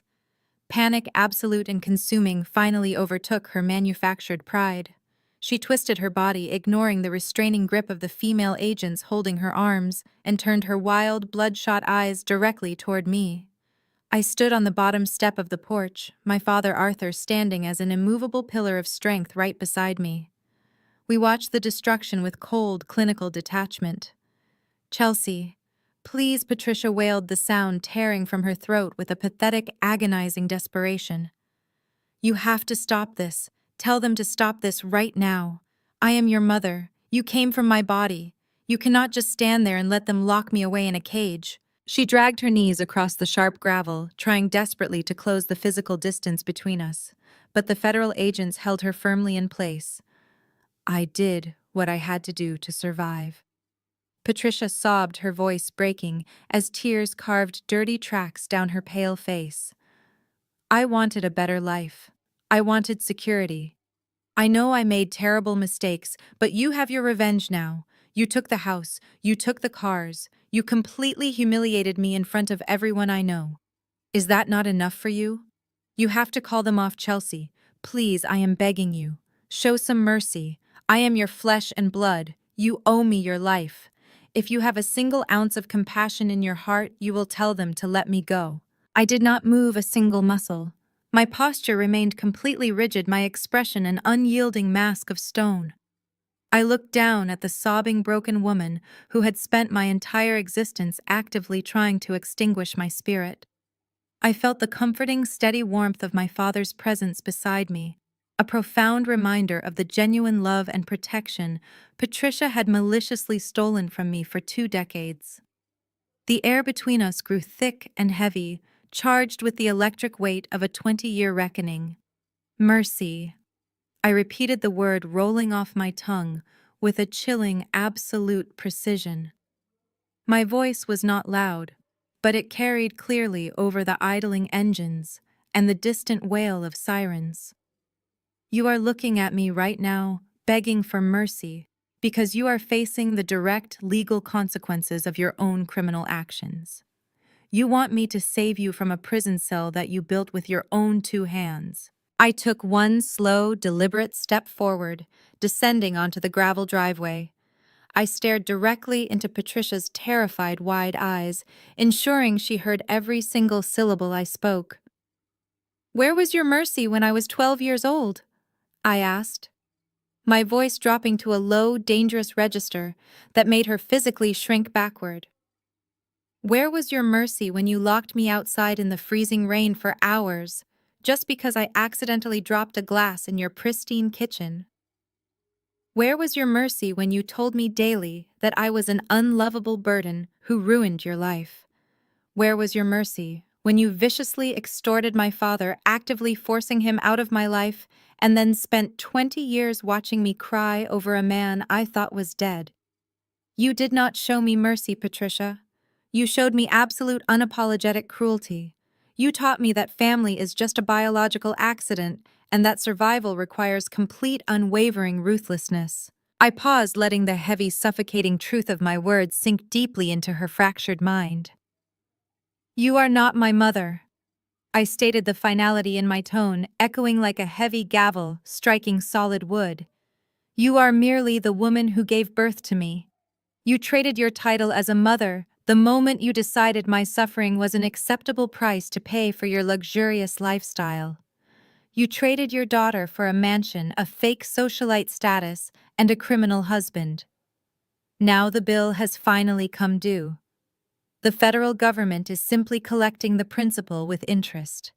I have absolutely no mercy left to give you. I spent it all surviving the miserable, toxic childhood you forced me to endure.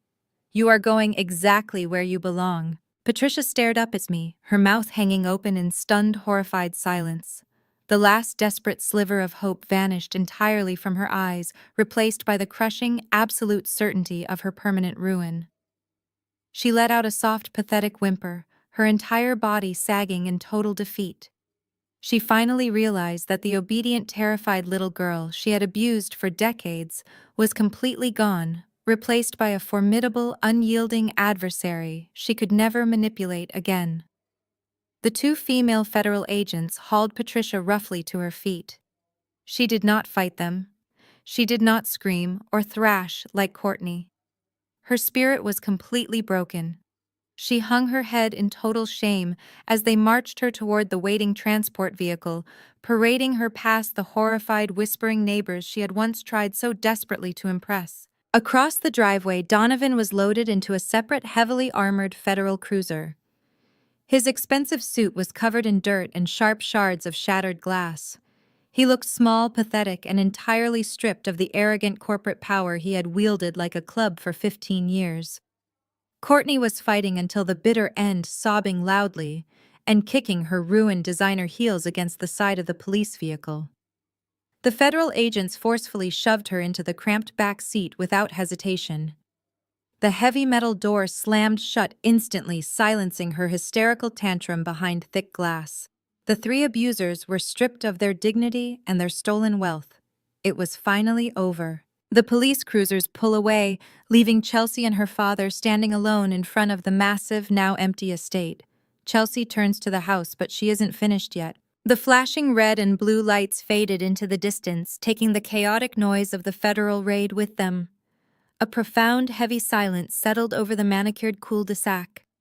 The affluent neighbors, having witnessed the absolute destruction of their most prominent socialite, slowly retreated into their homes, locking their doors against the ugly reality of the situation. I stood shoulder to shoulder with my father on the edge of the sprawling driveway. The massive tow trucks had already departed, with the luxury vehicles leaving the pristine pavement completely bare. The sprawling estate loomed before us, its grand columns and towering windows looking suddenly hollow and lifeless. For 2 decades, this property had been a fortress of psychological torment.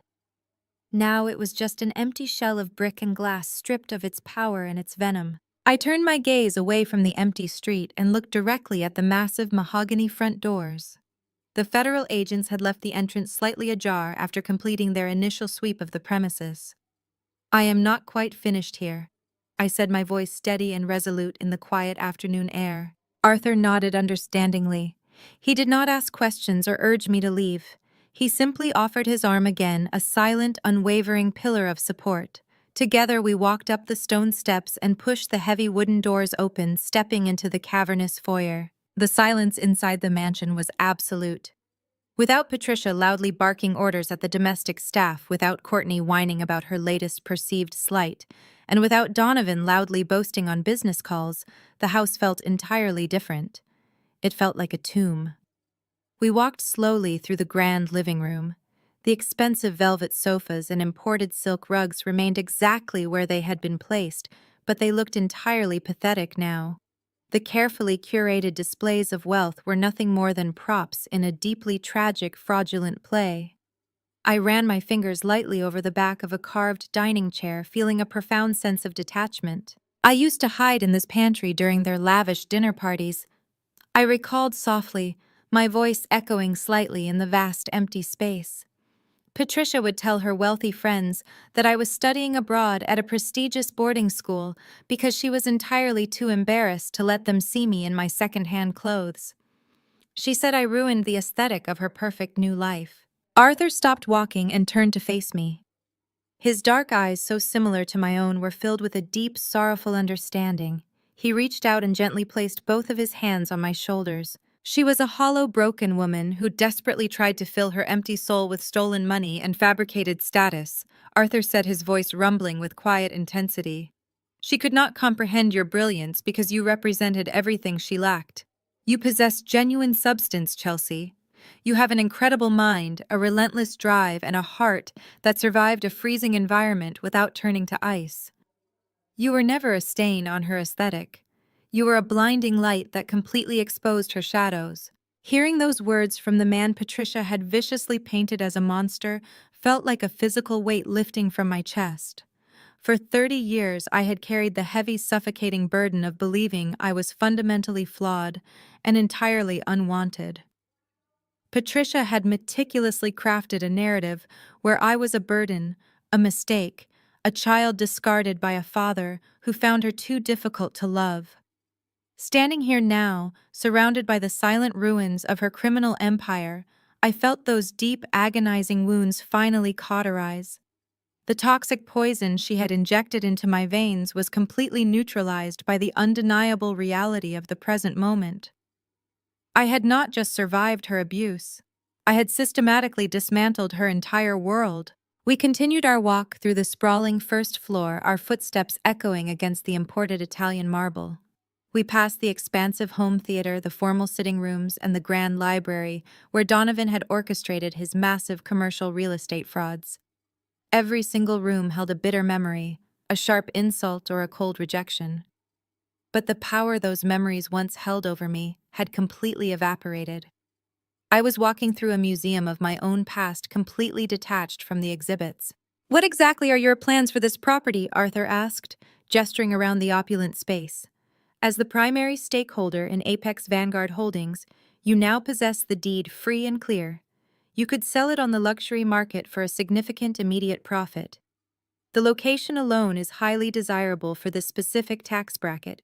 I looked around the grand library, taking in the floor-to-ceiling bookshelves filled with leather-bound volumes that Donovan had never actually read.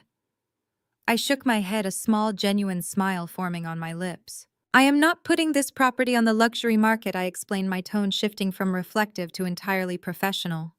"I have already drafted a contract with a reputable commercial developer back in Seattle.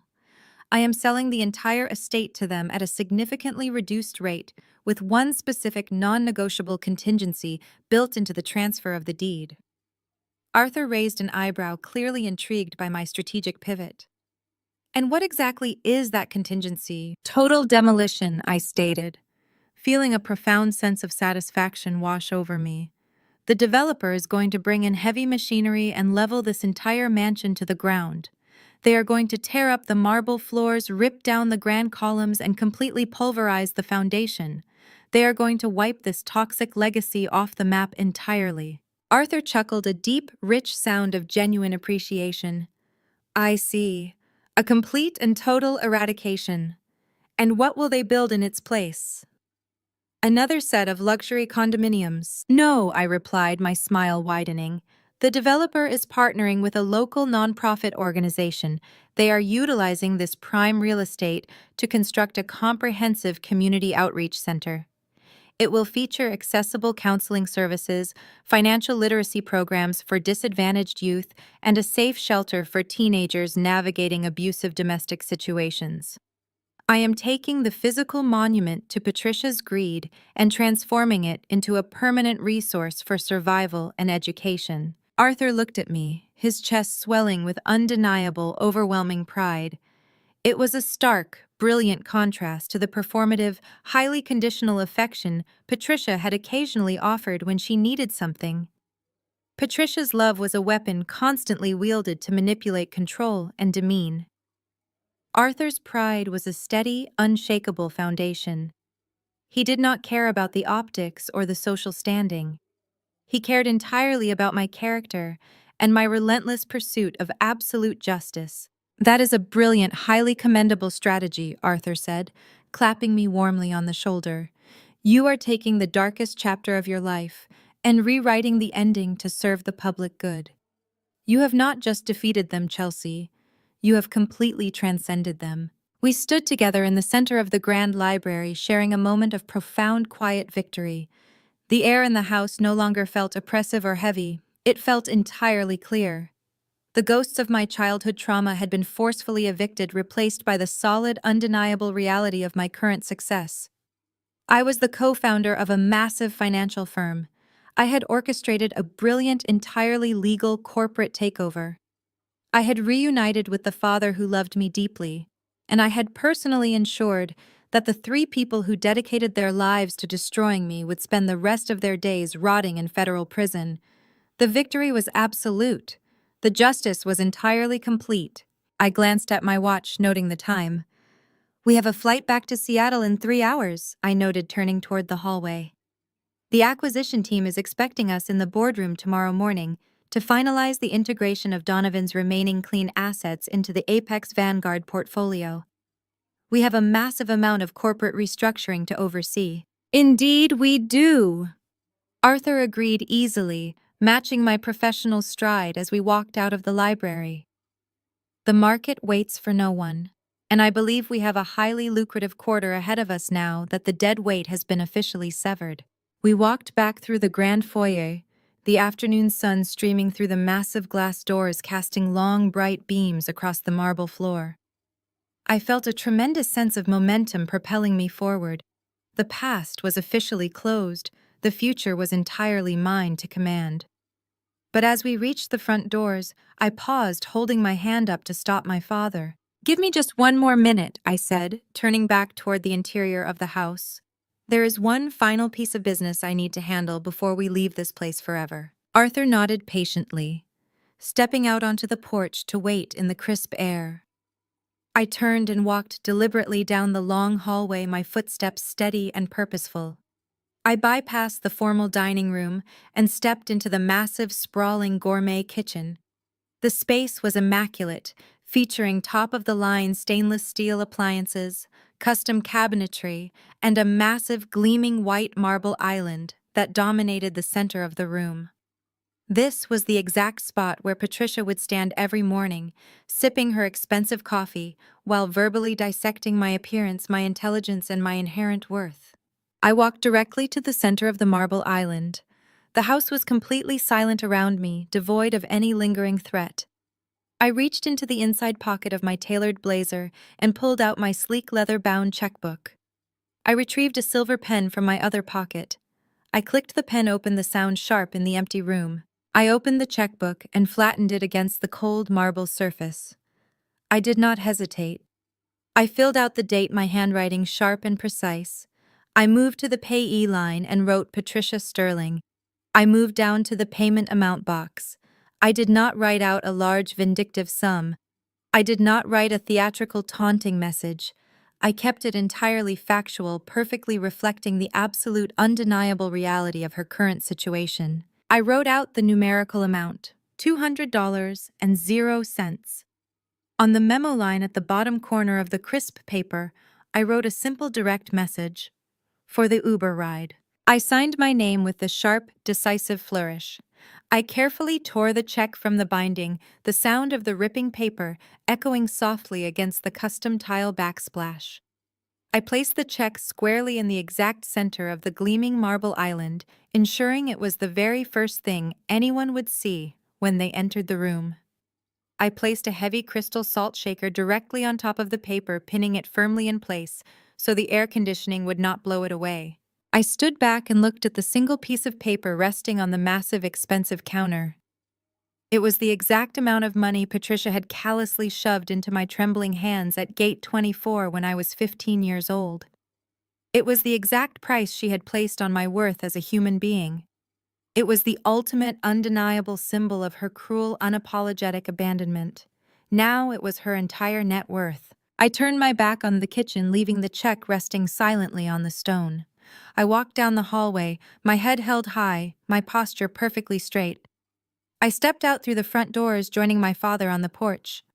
I pulled the heavy mahogany doors shut behind me, the locking mechanism engaging with a loud, satisfying click. The house was sealed. The past was finished.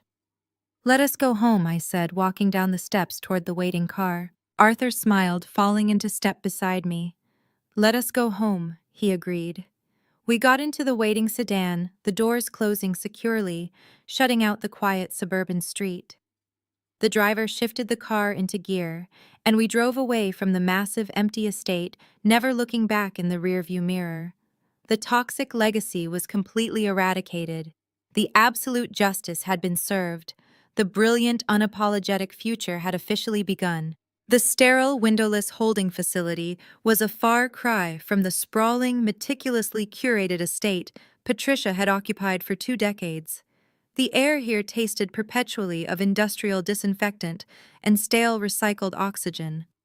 Her designer clothing had long since been confiscated, replaced by the stiff, unforgiving fabric of a federal jumpsuit that hung loosely on her frame. Patricia sat on the edge of the hard cot in her cell, her posture once regal, now permanently slumped under the weight of her devastating reality. Her world had completely collapsed. The luxury vehicles, the sprawling real estate portfolio, the offshore accounts, and the carefully maintained illusion of social untouchability had all been liquidated by the government to satisfy the massive restitution orders. She was utterly destitute, her name synonymous with fraud across every major news network in the country. A guard slid a single crisp white envelope through the narrow slot in her steel door. Patricia stared at it for a long moment, her breath hitching in her chest. She recognized the handwriting instantly. It was the letterhead of her former corporate defense firm, a firm that had officially severed all ties with her the second the FBI breached her gates. Her hands trembled so violently that she nearly tore the paper as she pried it open. Inside was a standard business envelope, and within that a single check. She pulled it out, her eyes darting across the familiar banking details. It was a personal check, not a corporate one.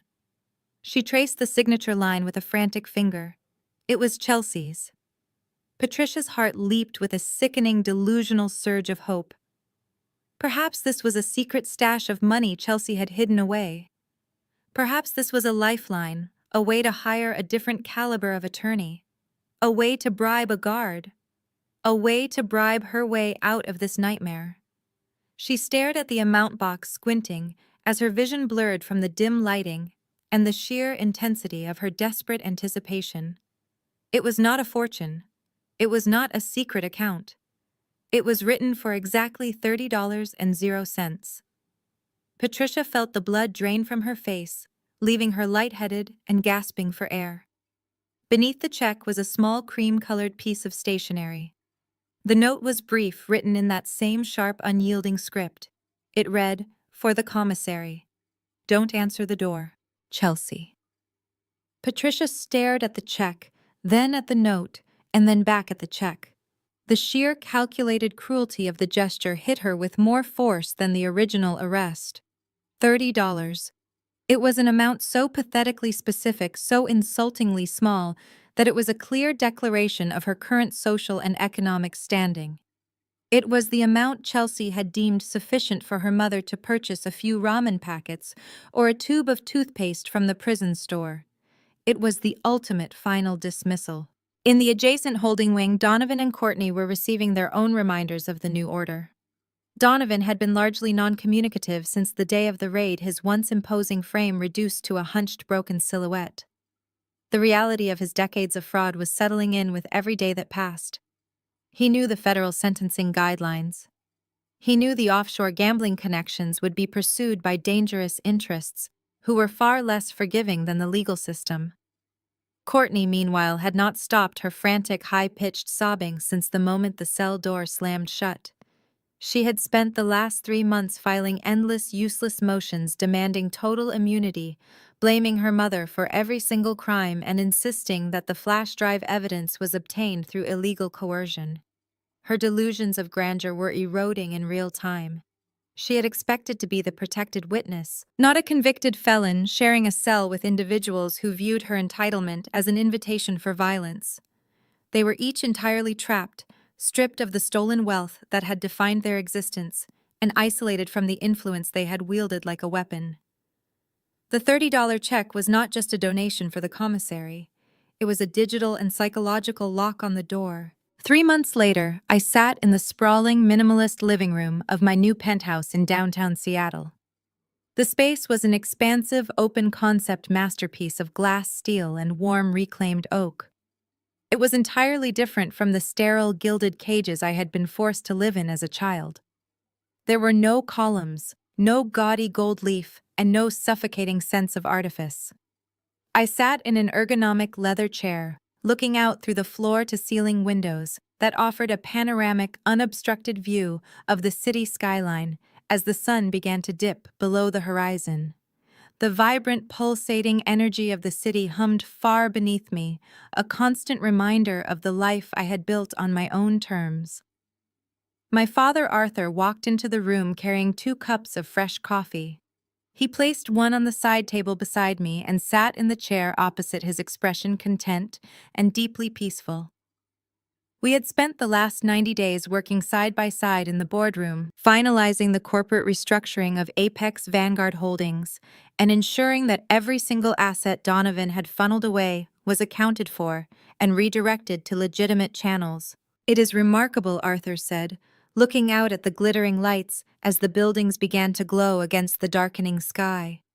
"I spent 20 years believing you were lost to me, living in a constant state of agonizing regret. I never dared to imagine that we would eventually be sitting here entirely victorious, having dismantled that entire corrupt enterprise together." I took a slow sip of the coffee, savoring the bitter dark warmth. I had spent 20 years believing I was an unwanted, broken burden.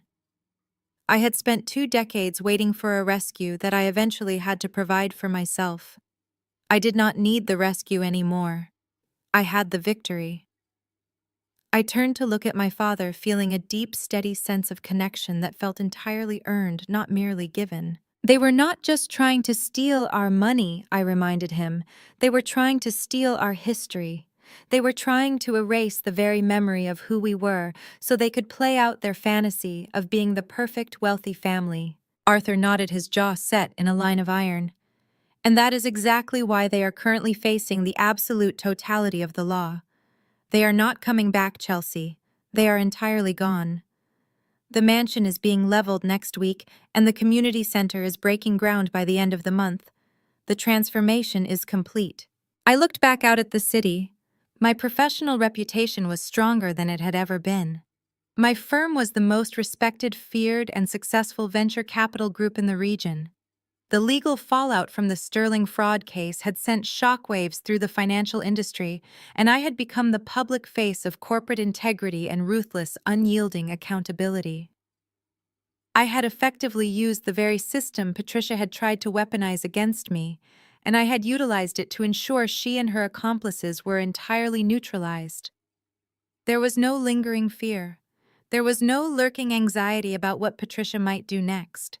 She was confined within a 4-by-8-foot concrete space, and I was the one holding the checkbook that decided whether she ate anything beyond standard prison fare. The emotional wounds of the past, those deep, raw gashes that had dictated every one of my survival instincts for years, were finally and permanently cauterized by the absolute success of the present. I was not just free from them. I had completely surpassed them in every metric of success and integrity that mattered. As I sat there, a notification chimed on my phone. It was an email from my lead attorney confirming that the final liquidation of Donovan's assets had cleared. The funds were fully dispersed into the new scholarship fund I had established, a fund designed to help students who, like me, were forced to navigate a childhood of extreme financial manipulation and emotional abuse. I looked at the confirmation, then set the phone down on the smooth oak surface of the side table. I did not need to check the math. I knew the numbers were perfect. I had won. I had not just closed the loop, I had completely redesigned the board. Arthur looked at me, a soft, knowing smile appearing on his face. "You have an incredible amount of strength, Chelsea. Not just the strength to fight, but the strength to build something meaningful from the wreckage. Most people would have spent the rest of their lives consumed by the bitterness of what was taken from them. You used that bitterness as fuel to create a foundation for others." I suppose that is the ultimate victory, I replied. They wanted me to be a broken, dependent, frightened little girl for the rest of my life. They wanted me to always be looking over my shoulder, wondering if Patricia was going to return to tear down whatever piece I managed to find. Instead, I made sure they were the ones looking over their shoulders, realizing that the little girl they bullied had grown up to be the federal government's most valuable asset and their worst nightmare. The evening light deepened into a rich, velvety indigo, the city skyline twinkling like a scattered map of possibilities. I stood up and walked to the window, pressing my palm against the cool glass. I was 30 years old, wealthy beyond any expectation I had ever dared to harbor, and entirely at peace with every single decision I had made. The rotation of the planet felt entirely different now. I was no longer revolving around the whims of Patricia Sterling. I was the center of my own orbit. I was the architect of my own reality. And the mansion in the suburbs, that house of ghosts and stolen dreams, would soon be nothing more than a pile of rubble and a memory that would serve as the foundation for a school. The rot had been cleared. The structure had been entirely fumigated. The legacy had been permanently erased. And I was, for the very first time, entirely, undeniably, and beautifully free. The silence in the penthouse was not the empty, oppressive silence of the mansion. It was a resonant, productive, and peaceful silence. It was the silence of a life that was finally entirely my own. The story of Athena, like many who have walked through the fire of family betrayal, reveals a fundamental truth about human resilience. Your value is not a consensus reached by those around you. For years, Athena was labeled a failure and an ugly dropout, defined solely by the narrow, rigid expectations of parents who traded authentic connection for the appearance of success. The most painful lesson she learned was that you cannot reason with or earn approval from people who have already decided that your only purpose is to be a background character in their narrative. However, the true power in her journey did not lie in the wealth she eventually built or the high-profile clients she secured. It lay in her transition from seeking validation to defining it. When she returned to that graduation party, she didn't go back to beg for their love. She went back to reclaim the parts of herself they had tried to steal. She realized that the most dangerous thing a scapegoat can do is continue to believe the lies whispered by their oppressors. The trauma of being cast aside can either anchor you in bitterness or launch you into a new, liberated reality. Athena chose the latter. She realized that when others try to erase you, the most radical act of rebellion is to build a life so vibrant, so undeniable, and so uniquely yours that their opinion of you becomes entirely irrelevant. You are not a disappointment for failing to fit into a box that was never designed for your soul. You are a triumph for having the courage to walk away and build a fortress of your own making. Have you ever been made to feel like an outsider in your own family? It is time to stop playing by their rules. If you're ready to stop seeking validation from people who will never give it, subscribe to this channel and comment, "I am enough," below. Let's build a community where we celebrate our own successes, define our own worth, and support each other in breaking free from toxic cycles. Don't wait for their approval. Start building your empire today.